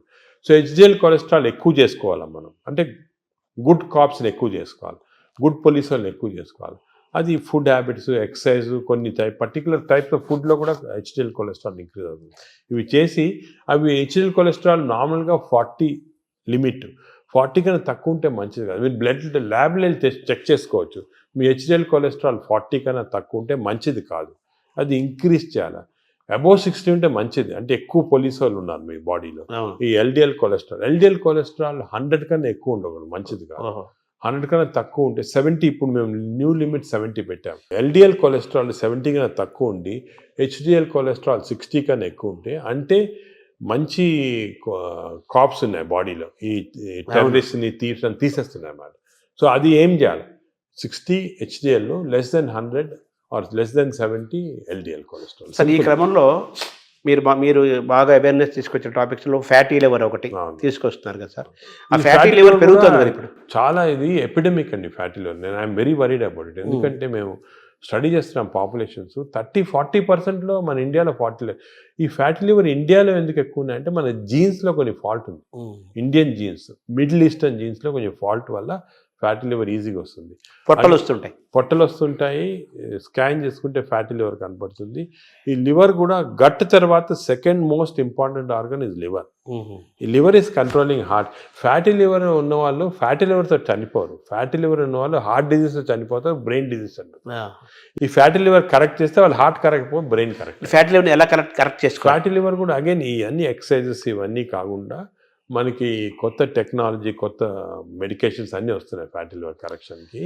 ఫ్యాటీ లివర్కి మైక్రోబయామ్కి చాలా సంబంధం ఉంది. ఫ్యాటీ లివర్కి ఇంటెస్టైన్స్కి చాలా సంబంధం ఉంది. నవ్ వీఆర్ డూయింగ్ కొత్త రీసెర్చ్ ఏమంటే ఈ ఇంటెస్టైన్ డియోడనల్ మ్యూకోజాని మేము మార్పుడు చేస్తున్నాం ఎలక్ట్రోపోరేషన్ అనే టెక్నిక్ తోటి. అంటే చేంజ్ చేసేవచ్చు. చేంజ్ చేస్తే దాంట్లో ఫ్యాటీ లివర్ తగ్గిపోతా ఉంది అక్కడ. అంటే ఫ్యాటీ లివర్ నేను చేయటం లేదు, చిన్న ప్రేగుల్లో డియోడనంలో ఎలక్ట్రోపోరేషన్ చేసి ఆ మ్యూకోజాని చేంజ్ చేస్తే ఫ్యాటీ లివర్ నార్మల్ అయిపోతాం. ఇంకా కొంచెం చాలా రీసెర్చ్ జరుగుతుంది. అది విచిత్రం. We are going to come with a new device with which we can change the duodenal mucosa. దీన్ని డియోడినల్ మ్యూకోజల్ రీసర్ఫేసింగ్ అంటారు. అది చేస్తే లివర్లో ఫ్యాట్ పోతాం. తర్వాత ఇప్పుడు ఈ క్యాన్సర్ పెరుగుతోంది, దాని మీద కూడా మీరు రీసెర్చ్ చేస్తున్నారు. అలాగే షుగర్ను కూడా మనం రివర్స్ చేయొచ్చు అని కూడా దాని రీసెర్చ్ చేస్తున్నారు. వేరే సబ్జెక్ట్ లేదు, వేరే దాని కూడా. ఇప్పుడు మనం చేస్తున్న ప్రధానమైన రీసెర్చ్ ఏంటి సార్ ప్రస్తుతం? అంటే ఇవన్నీ ఏరియాలో మేము మామూలుగా మెటబాలిక్ హెల్త్ పైన చేస్తున్నాం ఎక్కువ. మెటబాలిక్ హెల్త్ అంటే ఇవన్నీ fatty liver, obesity, diabetes, heart disease, sugar, BP, ఇవన్నీ కూడా కొలెస్ట్రాల్ అన్నీ మెటబాలిక్ హెల్త్ కింద వస్తుంది. దీనిపైన చాలా రీసెర్చ్. అంటే నేను చెప్పినట్టు ఒక రోజు మాట్లాడుకోవచ్చు మన రీసెర్చ్ గురించి. మేమేం చేస్తున్నాం అంటే మా యానిమల్ ల్యాబ్, మా దగ్గర పెద్ద యానిమల్ ల్యాబ్ ఉంది. యానిమల్ ల్యాబ్లో రీసెర్చ్ చేసి హౌ టు ట్రాన్స్లేషనల్ రీసెర్చ్ అంటారు. We have India's largest translational research centre. ఇంకోటి ఏం చేసామంటే మేము నాట్ ఓన్లీ ఇక్కడ డాక్టర్స్ కాకుండా ఐఐటీలో ఉన్న ఇంజనీర్స్ని, అలా IIITలో ఉన్న ఆర్టిఫిషియల్ ఇంటెలిజెన్స్ ఇంజనీర్స్ని, అదేవిధంగా హైదరాబాద్ యూనివర్సిటీలో ఉన్న మైక్రోబయాలజిస్టులు అందరూ కూడా తీసుకొచ్చే కన్సోర్షియం లాక్ చేసి we are doing extensive research in this area. Because మేము చేసే రీసెర్చ్ ఇప్పుడు రేపు మీకు రాకపోయినా ఒక 4-5 yearsలో చాలా చేంజెస్ వస్తాయి. 4-5 years అంత తొందరగా వచ్చేస్తాయి. I'm aiming in 5 years time we should change this whole concept in metabolic health. ఈ రీసెర్చ్ వల్ల మన దేశంలోనే కొత్త ప్రోడక్ట్స్, కొత్త టెక్నిక్స్, కొత్త టెక్నాలజీ, కొత్త హెల్త్ సబ్స్టెన్సెస్, మేము చెప్పాం కదా డెసికేటెడ్ స్టూల్ క్రాప్స్, ఇటువంటివన్నీ కూడా తీసుకొచ్చేస్తాం. ఐఎమ్ కాన్ఫిడెంట్ 5 yearsలో. ఇంకోటి ఏమంటే we are also trying to form a big consortium with other hospitals in the country. ఇప్పుడు ఆల్ ఇండియా ఇన్స్టిట్యూట్ ఉంది, మెడికల్ సైన్సెస్ ఢిల్లీలో, అదేవిధంగా PGI చండీగఢ్లో ఉంది. ఇవన్నీ కూడా అందరం కూడా షుడ్ కమ్ టుగెదర్. ఇప్పుడు this is the lesson we are learn from western country. యుఎస్లో అనుకోండి, మేయో క్లినిక్, క్లీవ్లాండ్ క్లినిక్, ఇవన్నీ కూడా కలిపి చేసి ఫాస్ట్గా వచ్చేస్తాయి రిజల్ట్. ఒకరొకరు చేయాలంటే 10-15 సంవత్సరాలు పడుతుంది. ఇందాక మీరు ఒక మాట అన్నారు కదా సార్, ఈ జీన్స్ గురించి అన్నారు. మన జీన్స్ వల్లనే మనకి ఫ్యాటీ లివర్ పెరుగుతుంది, పొట్టలు అన్ని స్టడీ చేసి పెరుగుతుంది అంటున్నారు. మన ఇండియన్స్లో రివర్స్ చేయలేమా మనం? జీన్స్ రివర్స్ చేయలేం, కానీ జీన్స్ని PNPLR అని కొన్ని జీన్స్ ఉన్నాయి మన ఫ్యాటీ లివర్ వచ్చి, దాన్ని జీన్స్ని మార్పుడి చేయొచ్చు. కానీ చాలా జెనెటిక్ ఇంజనీరింగ్ అని చాలా వేరే డిఫరెంట్ సబ్జెక్టు. కానీ ఎపిజెనెటిక్స్ అని వచ్చింది. అవునవును. ఈ ఎపిజెనెటిక్స్ టెక్నిక్స్లో ఈ జీన్స్ని బ్లాక్ చేశారు. చెడ్డ జీన్స్ని మనం బ్లాక్ చేయొచ్చు. అవి కూడా చేస్తున్నాం. అంటే మనం డిఎన్ఏని చేంజ్ చేయటమంటారా? దాన్ని డిఎన్ఏ చేంజ్ చేయలేం, కానీ డిఎన్ఏ ఎఫెక్ట్ని బ్లాక్ చేయొచ్చు. అంటే డిఎన్ఏ ఎలాగా, డిఎన్ఏ బాడీలో ఉందనుకోండి, ఇట్ ప్రొడ్యూసెస్ ఆర్ఎన్ఏని ఇచ్చి ప్రోటీన్స్ వస్తాయి, పాత్వే. అలాగే మనకి అంత పాత్వే నార్మల్గా. సో మనం చెడ్డు డిఎన్ఏ ఉన్నా కూడా అది చెడ్డ ఆర్ఎన్ఏ కాకుండా బ్లాక్ చేయొచ్చు. సార్, ఈ క్రమంలో ఈ బ్యాక్టీరియా మేనేజ్మెంట్లో మనకు యోగా, సూర్య నమస్కారాలు, ధ్యానము, స్పిరిచువల్ థింకింగ్, కళలు ఇవన్నీ ఉన్నాయి కదా. అంటే స్పిరిచువల్ థింకింగ్ అంటే మెడిటేషన్ టైప్, బ్రెయిన్ అంటే management of brain management, various meditation అటువంటి చేయొచ్చు. అదేవిధంగా యోగా కూడా కొంతవరకు ఇట్ ఈస్ బెనిఫిషియల్ అని చాలా రీసెర్చ్ జరిగింది ఇంట్లో. ఇవన్నీ ఎలాగంటే వీఆర్ మాడ్యులేటింగ్ అవర్ బ్రెయిన్లో ఉన్న కెమికల్స్ మాడ్యులేట్ చేస్తున్నాం. దాంతోపాటు గట్ బ్యాక్టీరియా ఇవన్నీ ఇప్పుడు యోగాలో చూసాము, అది కూడా రీసెర్చ్ చేస్తున్నాము. యోగా కన్సిస్టెంట్గా చేస్తే బ్యాక్టీరియా చేంజ్ అయిపోతుంది. అవునా? So all these things are interconnected. So మీరు చెప్పినట్టు చాలా పెద్ద కన్సోర్షియం ఫామ్ చేసి we are doing lot of research. అంటే ఈ షుగర్ అనేది మనకి, ఈ డయాబెటీస్ అనేది మోస్ట్ ఛాలెంజింగ్ గా ఉంది. అది కూడా మనం విల్ గెట్ ఆన్సర్స్. ఇవన్నీ కూడా part of the research will get good answers. So reverse చేసే అవకాశం మనకు ఉంది. కొత్త అన్ని కూడా రివర్సిబుల్ అండి. షుగరే కాదు, ఈవెన్ హార్ట్ బ్లాక్స్, అదేవిధంగా బ్రెయిన్ ఇది డిమెన్షియా, న్యూరలాజికల్ ప్రోగ్రెషన్ అన్ని రివర్స్ చేసేయచ్చు. మనకి మెయిన్ రీసెర్చ్ ఏమంటే we have to work on this preventable. ఒక్కసారి జబ్బు వచ్చిన తర్వాత బదులు మనము ప్రివెన్షన్, రివర్సిబిలిటీ అంటే వచ్చిన తర్వాత ఎలా మార్పు చేయాలి, దీనిపైన అంత కాన్సన్ట్రేషన్. ఈ ఒబెసిటీని తగ్గించడానికి, అలాగే ఈ షుగర్ డయాబెటీస్ని కంట్రోల్ చేయడానికి ఇంజెక్షన్స్ వచ్చాయి అంటున్నారు. ఇప్పుడు కొత్తగా GLP-1 అనలాగ్స్ అంటారు. అంటే మనకి నార్మల్గా బాడీలో స్మాల్ ఇంటెస్టైన్లో GLP-1 హార్మోన్స్ ప్రొడ్యూస్ అవుతాయి. అవి మన ఈ ఇంటెస్టైన్స్ మ్యూకోజా చెడిపోవటం వల్ల కానీ, బ్యాక్టీరియా వల్ల ప్రొడ్యూస్ అవుతుంది GLP-1. ఇవన్నీ పోతే ఆర్టిఫిషియల్గా ఈ GLP-1 ఇవ్వచ్చు. కానీ ఇది నా ప్రకారం చాలా తప్పు. ఇది ఈ ఆర్టిఫిషియల్ మంజోరం అని, ఒజంబిక్ అని ఇవన్నీ ప్రజలు లేటెస్ట్ వచ్చాయి. ఇప్పుడు మెడికల్ షాప్స్లో అమ్ముతున్నారు, తీసుకొని తప్పు చేయకూడదు. అది ఎందుకు అంటే ఈ GLP-1 మన బాడీలో న్యాచురల్గా ప్రొడ్యూస్ అవుతుంది. నేచర్కి ఎంత ప్రొడ్యూస్ చేయాలా, ఎక్కడ ఆపాలా, ఎక్కడ రివర్స్ చేయాలా, ఇవన్నీ నేచర్ తెలుసు. మనం మాట్లాడుకున్నాం కానీ డయట్, మైక్రోబయాము, ఫిజికల్ ఎక్సర్సైజ్, స్లీప్ ఇవన్నీ నార్మల్గా ఇస్తే బాడీ న్యాచురల్గా ప్రొడ్యూస్ చేస్తుంది. ఇవన్నీ అబ్నార్మల్గా ఉంటే మనకి బయట నుంచి ఆర్టిఫిషియల్గా అవుతుంది. బట్ ఆర్టిఫిషియల్ మెడిసిన్ తోటి మనకి ఎంత లిమిట్, ఎంత తీసుకోవాలి, ఎప్పుడు ఆపాలి, ఇవన్నీ కరెక్ట్ తెలియదు. నేను చూసాను చాలామంది ఈ ఇంజెక్షన్స్ వాడుతున్నారు. ఇండియాలో కూడా వచ్చేసింది ఇంజెక్షన్ వచ్చేసింది, ఇండియాలో కూడా చీప్గా వచ్చేసింది. దీనివల్ల ఏం డేంజర్ అంటే వాడినప్పుడు 2-3 నెలలు 6 నెలలు బాగుంటుంది, వెయిట్ తగ్గుతాము, ఆకలి తగ్గిపోతుంది. కానీ దీనిలో చాలా ఎఫెక్ట్ బాడీ పైన ఉంది. నేను అది కూడా స్టడీ చేస్తున్నాము. బాడీలో ఈ ఇంటెస్టైన్ నరాలు చెడిపోతున్నాయి, మూమెంట్ పోతా ఉంది, ఇంటెస్టైన్ అసలు మూమెంటే చెడిపోయింది. అదేవిధంగా బోన్స్ అబ్జార్ప్షన్ పోయి బోన్స్ వీక్ అయిపోతున్నాయి, మజిల్స్ ఎట్రోఫీ అవుతున్నాయి. ఫేస్లో we got now what is called Ozempic face, అంటే ఫేస్ అంతా ష్రింక్ అయిపోతుంది. చూసుంటారు కొంతమంది సెలబ్రిటీలో ఫేస్ చేంజ్ అయిపోతుంది దీనివల్ల. సో ఇవన్నీ కూడా these effects are some time not reversible also. మన మెటాబాలిజం వ్యతిరేకంగా ఉన్నట్టే కదా, వ్యతిరేకంగా ఉన్నట్టే. న్యాచురల్ మెథడ్లో చేయకుండా ఇలా చేస్తే మంచిది కాదు. మై అడ్వైజెస్ అసలు వాడద్దని, తప్పు ఇది. ఇవన్నీ all these injections artificial methods వాడతాం తప్పు, మనం చేయకూడదు. న్యాచురల్ మెథడ్స్ అన్నీ ట్రై చేసి ఫెయిల్ అయిన తర్వాత అండర్ మెడికల్ సూపర్విజన్ ఒక 3-4 months వాడి ఎందుకు వాడతాం, రీసెట్టింగ్ అంటాం అన్నమాట. మెటబాలిజం రీసెట్ చేయడానికి వాడచ్చు. కానీ ఇయర్స్ టుగెదర్ ఇంజెక్షన్ తీసుకోవడం ఏంటంటే చాలా తప్పు. Short cut methods they are not good. అసలు I advise public strongly don't use these injections. తప్పు. తర్వాత ఇప్పుడు బ్యారియాటిక్ సర్జరీస్ ద్వారా కూడా మన లోపల ఫుడ్ ఇంటేక్ తగ్గిపోతుంది, షుగర్ లెవెల్స్ తగ్గిపోతాయి అంటున్నారు. బ్యారియాటిక్ సర్జరీ కూడా ఐఎమ్ అగేన్స్ట్, కానీ కొంతవరకు చాలా ఒబేసిటీ వచ్చి మనం న్యాచురల్ మెథడ్లో కంట్రోల్ చేయకపోతే కొంతవరకు హెల్ప్ చేయడానికి బ్యారియాట్రిక్ కానీ ఇంజెక్షన్స్ కానీ హెల్ప్ చేయడానికి అంతే. దాని తర్వాత మన న్యాచురల్ మెకానిజం వచ్చేసారు. ఒక్కసారి ఈ హెల్ప్ వచ్చిన తర్వాత న్యాచురల్ మెథడ్స్తో మెయింటైన్ చేయాలి. మన న్యాచురల్ మెథడ్స్ లేకపోతే బ్యారియాట్రిక్ సర్జరీ కాదు, ఇంజెక్షన్ ఏం చేసినా కూడా వేస్ట్. అంటే మనం సహజంగా పెరగటం కానీ తగ్గటం కానీ ఈ డిజార్డర్స్ మెయింటైన్ చేసుకోవటం మన సహజంగా జరగాలంటారు. Own your own body, body అంటే మన బాడీని మనం ఓన్ చేయాలి, మన కంట్రోల్ చేసుకోవాలి. కానీ ఈ వేరే ఇంజెక్షన్స్ కంట్రోల్ డాక్టర్ చేస్తారు, దీన్ని బ్యారియాట్రిక్ చేస్తారు అనేది తప్పు. అసలు మీ మేజర్ గోల్ ఏంటి సార్? అంటే మనకి మీరు పద్మవిభూషణ్ వచ్చింది మన ఇండియా వరకు, అది కాకుండా American association of society of gastroenterologist award కూడా హైయెస్ట్ అవార్డు ఈ గ్యాస్ట్రోఎంటరాలజీకి సంబంధించి. అలాగే సాంఘైలో జరిగిన దాంట్లో వరల్డ్ టాప్ దాంట్లో అవార్డు వచ్చింది. అది మీ ప్రొఫెషన్కి మీ సబ్జెక్ట్కి అది డిఫరెంట్గా హైయెస్ట్ అవార్డ్స్ అవి. నెక్స్ట్ నోబుల్ మన భారతదేశానికి నోబుల్ రాదా? అంటే ఇలా చేయటం వల్ల నోబుల్ అవుతాం, పని చేయడం వల్ల గుర్తింపు కోసం పనిచేయటం కాదు. అంటే ఈ గుర్తింపులన్నీ కూడా మనము మీరు చెప్పినట్టు గుర్తింపుల కోసం ఎవరు పనిచేయరు. ఈ నోబెల్ ప్రైజ్ కానీ గుర్తింపు రావడం, మనం పని చేస్తూ ఉంటే కొంతవరకు రికగ్నిషన్ వస్తుంది, వేరే ఆర్గనైజేషన్ రికగ్నైజ్ చేస్తారు. ఈ రికగ్నిషన్స్ కూడా నా ప్రకారం అది ఇంపార్టెంట్ కాదు. సరే ఇయర్ పద్మవిభూషణ్ వచ్చింది, మేము సంతోషపడతాము, ఓ రెండు సంవత్సరాలు మర్చిపోతాం. ఇంకేమైనా అడిగారనుకోండి వచ్చిందా ఆయనకు వచ్చిందా అలాగంటారు. అంటే ఈ అవార్డ్స్ అన్ని కూడా ట్రాన్సియెంట్, జన గుండెల్లో ఉండాలి. మనకు కాదు అసలు, మనం దీని గురించి కూడా ఇంపార్టెన్స్ ఇవ్వకూడదు. ఇవన్నీ టెంపరీగా ట్రాన్సియెంట్గా ఏదో recognition. But our goal should be మనం సొసైటీకి ఏం చేయొచ్చు, ఎలాగ మార్పుడి చేయొచ్చు.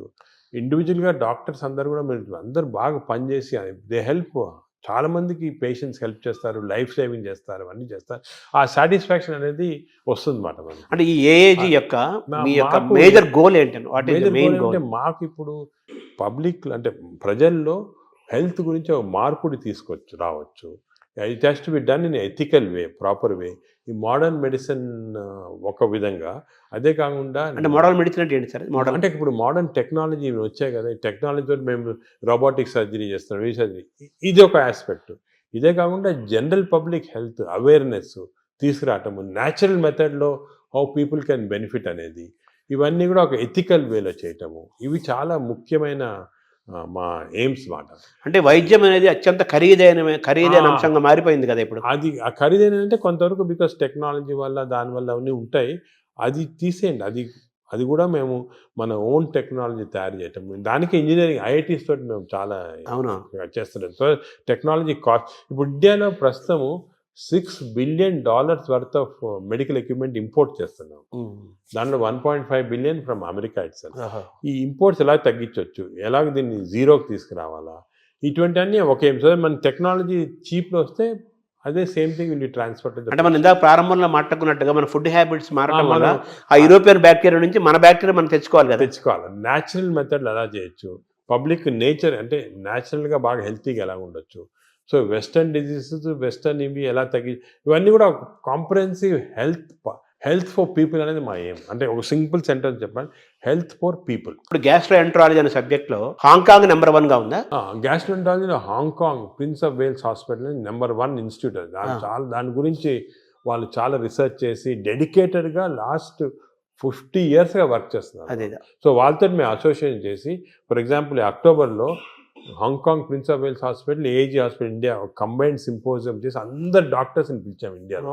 సో వాళ్ళు కూడా దే కెన్ లెర్న్ అక్కడ ఏం చేస్తున్నారు, మనం ఏం చేయొచ్చు, మనం అంటే ఇవన్నీ కూడా. ఇంకోటి ఏమంటే మెడిసిన్ ఇంపార్టెంట్, కాన్స్టెంట్గా వేరే వాళ్ళ చేత నేర్చుకోవాలి. మనమే గ్రేట్, మనమే పెద్ద ఎక్స్చేంజ్ వేరే వాళ్ళు ఏం చేస్తున్నారు, మనకన్నా ఏమైనా బెటర్ చేస్తున్నారు, అది మనం చేయొచ్చా, ఏది చేస్తే మన ప్రజలకి బెనిఫిట్ వస్తుంది, అది ఎప్పుడు కాన్స్టెంట్ చూస్తూ ఉండాలి. చాలా అంటే ఈ గ్యాస్ట్రోఎంట్రాలజీలో ఫస్ట్, సెకండ్, థర్డ్గా తీసుకుంటే మన ఏజీ థర్డ్ ప్లేస్లో ఉందంటున్నారు కదా, సెకండ్ ప్లేస్ హాంకాంగ్ తర్వాత మేయో క్లినిక్ ఉంది యునైటెడ్ స్టేట్స్లో. వాళ్ళు కూడా చాలా రీసెర్చ్ చేస్తున్నారు. వాళ్ళు వేరే టైప్ ఆఫ్, అది హై టెక్నాలజీ రీసెర్చ్ అంతా.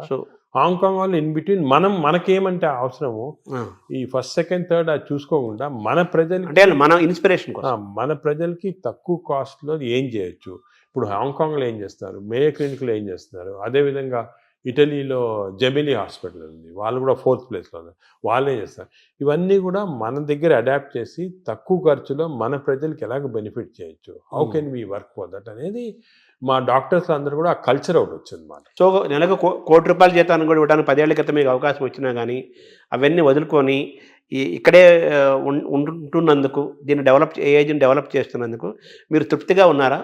నాకైతే చాలా తృప్తి, సాటిస్ఫాక్షన్. ఎందుకంటే నాకు యూఎస్ఐలో ఆఫర్స్ వచ్చినప్పుడు అక్కడ ఒక జూయిష్ డాక్టర్ ఉండేవాడు. ఆయన చెప్పాడు, మీకు హార్వర్డ్లో బెస్ట్ హాస్పిటల్లో నీకు ఇంత పెద్ద ఉద్యోగం వస్తే ఎందుకు వద్దనుకోని ఇక్కడ వచ్చి.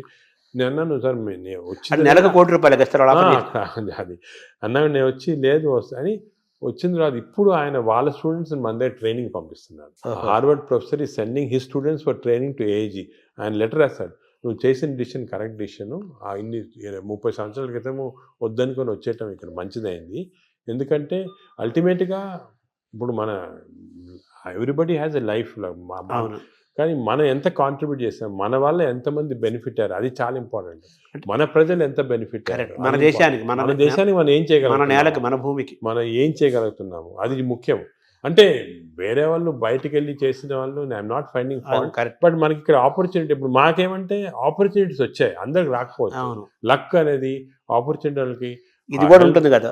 అంటే సొసైటీ వాళ్ళు హెల్ప్ చేసిన, మీరు చెప్పినట్టు రాత, డెస్టినీ, అదే గవర్నమెంట్ కూడా హెల్ప్ చేయటము, అన్ని గవర్నమెంట్ కూడా బాగా హెల్ప్ చేస్తారు. సో మిమ్మల్ని మీరు రివ్యూ చేసుకుంటే ఒకసారిగా మీ కెరీర్ని మేజర్ ఇన్స్పిరేషన్స్ కానీ లేదా టర్నింగ్ పాయింట్స్గా తీసుకుంటే, మీరు పెథాలజిస్ట్గా ఉండాల్సింది ఇట్లోకి నాన్నగారి అడ్వైస్ తోటి ఈ గ్యాస్ట్రో రావటం ఒక సబ్జెక్ట్ ఒకదాన్ని చెప్పచ్చు. నాకు చాలామంది చిన్నప్పటి నుంచి మా టీచర్స్ కానీ, పేరెంట్స్ కానీ, లీడర్స్ కానీ, సొసైటీలో చాలామంది ఇన్స్పిరేషన్ కానీ హెల్ప్ చేశారు. మామూలు నేనేమంటే ప్రతి వాళ్ళు కూడా I see something what is the positive and try and adapt చూసుకుంటామాట. అలా చూసుకుంటే లాట్ ఆఫ్, అంటే అందరూ నాన్నగారేనా మీ పెథాలజీ గ్యాస్ట్రోఎంట్రాలజీ రావడానికి మేజర్గా? మా ఫాదర్ చాలా పెథాలజీ, చాలా స్ట్రిక్ట్ మనిషి. ఆయన లైఫ్ లాంగ్ కూడా సర్వీస్ చేసి థౌజండ్స్ ఆఫ్ స్టూడెంట్స్ని ట్రైన్ చేసి సొంతంగా ఏం చేసుకోలేదు. అంటే ఆయన పాపం డబ్బు ఏం చేసుకోలేదు. చాలా ఆయన మామూలుగా ఇంట్లో ఉంటే కూడా చిన్న బల్బు ఆన్ చేసి, ఎలక్ట్రిసిటీ ఎక్కువ అవుతుందని చెప్పి బల్బులు కూడా ఆన్ చేశాడు కాదు, చిన్న బల్బ్ కింద కూర్చుంటారు చేసి చాలా పబ్లిష్ చేసి ఒక కల్చర్ అనేది మా దాంట్లో ఇంబైబ్ చేశాడు. నువ్వు ఇలా ఉండాలా, ఇది ఇంపార్టెంట్, సొసైటీకి ఏమైనా చేయాలి, కానీ నువ్వేమైనా చేసుకుంటే ఏం లాభం వేస్తే అని చెప్పి ముందు నుంచి నన్ను ఎంకరేజ్ చేశారు. ప్రాక్టీస్ వద్దు, you setup institution, do research, do service అని. ఆ మెయిన్గా ఆయన ఉన్న ఎయిమ్స్ అనేది మాకు బాగా ఇన్కల్టేట్ అయిపోయి దాని గురించి ఆ పాత్వే ఫాలో అవుతున్నాం. ఆయన కూడా మన దేశం, మన నేల అనే ఫీలింగ్ ఆయన కూడా చాలా ఎక్కువ. ఆయన కూడా వాషింగ్టన్ ఆర్మ్స్ఫోర్డ్ ఇన్స్టిట్యూట్ అని చాలా పెద్ద అమెరికన్ ఇన్స్టిట్యూట్లో వర్క్ చేసి వచ్చారు. ఇక్కడికి వచ్చి మన ఫస్ట్ విశాఖపట్నంలో ప్రొఫెసర్గా వచ్చాడు పెథాలజీ, దాని తర్వాత కర్నూలు, గుంటూరు, దాని తర్వాత హైదరాబాద్లో డైరెక్టర్ ఆఫ్ మెడికల్ సైన్స్, అదేవిధంగా నిజామ్స్ ఇన్స్టిట్యూట్ ఫస్ట్ డైరెక్టర్ ఆయన. అవన్నీ మన కాకల సుబ్బారావు గారి కంటే ముందు కాకల సుబ్బారావు ముందు ఫస్ట్ నాన్న డైరెక్టర్, దాని తర్వాత సెకండ్ కాకల సుబ్బారావు. సో అలాగా ఫుల్ సరే ఆయన చూస్తే ఒక ఇన్స్పిరేషన్. అరే అసలు ఆయనకి ఏం వేరే ఇది లేదు, ఈ కూడా మేడ్ లాట్ ఆఫ్ మనీ, కూడా గాన్ అండ్ డిఫరెంట్ రూట్, అవన్నీ ఏం లేకుండా ఇంత. అంటే మిమ్మల్ని మీరు ఇప్పుడు ఎలా మేనేజ్ చేసుకుంటున్నారు సార్? మీకు ప్రొఫెషనల్ స్ట్రెస్ అలాగే మీకు అందరిలాగే మీకు 24 hours కదా. అంటే స్ట్రెస్ అనేది దానికి ట్రిక్ ఏమంటే చిన్న సింపుల్ ట్రిక్ అండి, you have to enjoy your work. Enjoy చేస్తే స్ట్రెస్ ఉండదు. కష్టపడటం ఇష్టపడటం ఇంటర్వ్యూ చేస్తున్నారు, మీరు ఎంజాయ్ చేస్తున్నారు, అలాగా ఎంజాయ్ చేస్తే మీకు 10 ఇంటర్వ్యూలు చేస్తే మీకేం స్ట్రెస్ ఉండదు. అలాగే నాకు కూడా సీరియస్ పేషెంట్స్ వాళ్ళ లైఫ్ సేవ్ చేస్తున్నాము. ప్రతి పేషెంట్కి ఒక స్టోరీ ఉంది, ప్రతి పేషెంట్ వెనకాతల ఒక లైఫ్ ఉంది. అవన్నీ మేము తీసుకుంటే we enjoy everything we do. ఆ ఎంజాయ్మెంట్ వచ్చిందనుకోండి అసలు స్ట్రెస్ 24 hours వర్క్ చేయొచ్చు. Only thing is proper nutrition, proper exercise, proper sleep అనేది మాస్టర్ చేయాలి. అది మాస్టర్ చేస్తే మిగతా అంతా. అంటే ఏఏజీని ఎలా చూడాలనుకుంటున్నారు భవిష్యత్తులో మీరు? నేను ఏజీ మా ఏమంటే it should become one of the best hospitals మన దేశంలో కాకుండా ఈవెన్ వరల్డ్ వైడ్. ఆల్రెడీ వచ్చేస్తుంది లక్కీ. న్యూస్ వీక్ మ్యాగజైన్ చాలా మేజర్ ఇచ్చేసారనమాట. సెన్సస్ చేసి దే రేటెడ్ ఇండియాలో only hospital taken is AG. AG is one of the best hospitals in the world ని they given that certificate. మీరు బయట చూసుంటారు. అవును, మొత్తం తీసారు అది. సో ఐఎమ్ వెరీ సాటిస్ఫైడ్. కానీ ఇంకా కూడా చేయాలంటే ఒక లెవెల్కి వచ్చామని చెప్పి మనము వదిలేసుకుంటే స్లోగా డిటీరేషన్ వస్తుంది. కాన్స్టెంట్గా బి అవేర్ ఆఫ్ దిస్. ఎందుకంటే ఇంకోటి మన దాంట్లో నేను చూసి మా స్టూడెంట్స్ చాలామంది మా ట్రైన్ చేస్తుంటాము. We got very bright students ఇండియాలో, మంచి డాక్టర్స్, బ్రైట్ స్టూడెంట్స్. వాళ్ళకి కరెక్ట్ పాత్వే చూపించి కరెక్ట్ ఇది కమర్షియలైజేషన్ వద్దు, you going to research, you going to doing good for public ఉన్న వరకు మీకు బాగా సాటిస్ఫాక్షన్ ఉంటుంది. ఒక ఫిలాసఫీ వాళ్ళకి ఇచ్చి ఒక మంచి స్టూడెంట్స్ గ్రూప్ని నీ లైఫ్ స్టైల్లో 1000 మందిని తయారు చేయొచ్చు. అలాగే వాళ్ళు ఇంకో 1000 మందిని తయారు చేస్తారు. చూసుకోండి ఎలా స్ప్రెడ్ అవుతుంది. అదే we can create a society which is very positive. అంటే నాగేశ్వర రెడ్డి గారి యొక్క, మీ నాన్నగారి యొక్క వారసత్వాన్ని మీరు తీసుకున్నారు. ఆయన ఒక స్టైల్ ఆఫ్ లైఫ్, మీదొక మీదొక స్టైల్ ఇది డిఫరెంట్. పైకి ఇలా లేపారు ఏజ్ అనే దాన్ని. ఇప్పుడు నెక్స్ట్ మీ నెక్స్ట్ జనరేషన్ ఉన్నారు మా ఆల్రెడీ సెట్ చేసాము. నెక్స్ట్ మంచి నాకన్నా మంచి వాళ్ళు ఉన్నారు నెక్స్ట్ జనరేషన్లో. రీసెర్చ్లో కానీ సొసైటీలో పనిచేయడానికి కానీ అందరు సెట్ అయిపోయారు. నేను ఇప్పుడు ఇర్రెలెవెంట్, ఈ స్టేజ్ అయిపోయింది నాది. నా పని అయితే అయిపోయింది. నెక్స్ట్ జనరేషన్ ఆల్రెడీ స్టార్ట్ చేశారు. నేను ఇప్పుడు ఉన్నా లేకపోయినా కూడా డిఫరెన్స్ లేదు. అలాగే వాళ్ళు నెక్స్ట్ జనరేషన్ సెట్ చేస్తారు. ఒక వ్యవస్థను క్రియేట్ చేసి వాళ్ళు నెక్స్ట్ జనరేషన్. నేను అనుకున్నాను మన దేశానికి అంటే ఏమంటే మనం కొంచెం లేట్ అయింది మన డెవలప్మెంట్లో దాంట్లో కానీ. ఇప్పుడు జపాన్ చూసుకోండి, వరల్డ్ వార్ తర్వాత ఎంత హార్డ్ వర్క్ చేసి వాళ్ళు అవుతాయి. ఇప్పుడు మనము ఇప్పుడు స్టార్ట్ చేయాలి. చైనా కూడా వాళ్ళు కూడా యాక్టివ్, వాళ్ళు వేరే వాళ్ళంతే డెమోక్రసీ కాదు కాబట్టి ఈజీ అయిపోయింది. ఇప్పుడు మనం ఏం చేయాలంటే నెక్స్ట్ 20-30 years ఇలాగ అందరూ ఒక ఆశయంతో ఒక ఇచ్చేయాలని వర్క్ చేస్తే మన దేశం కూడా విల్ బికమ్ బెటర్. మీరు డాక్టర్స్కి, పబ్లిక్కి, ప్రభుత్వాలకి ఇచ్చే ఒక సింగిల్ మెసేజ్ ఏంటి సార్? సింగిల్ మెసేజ్ ఏమంటే నేను let us all work together, work hard, create the best culture. మన దగ్గర ఉంది best culture in the world. Thank you sir.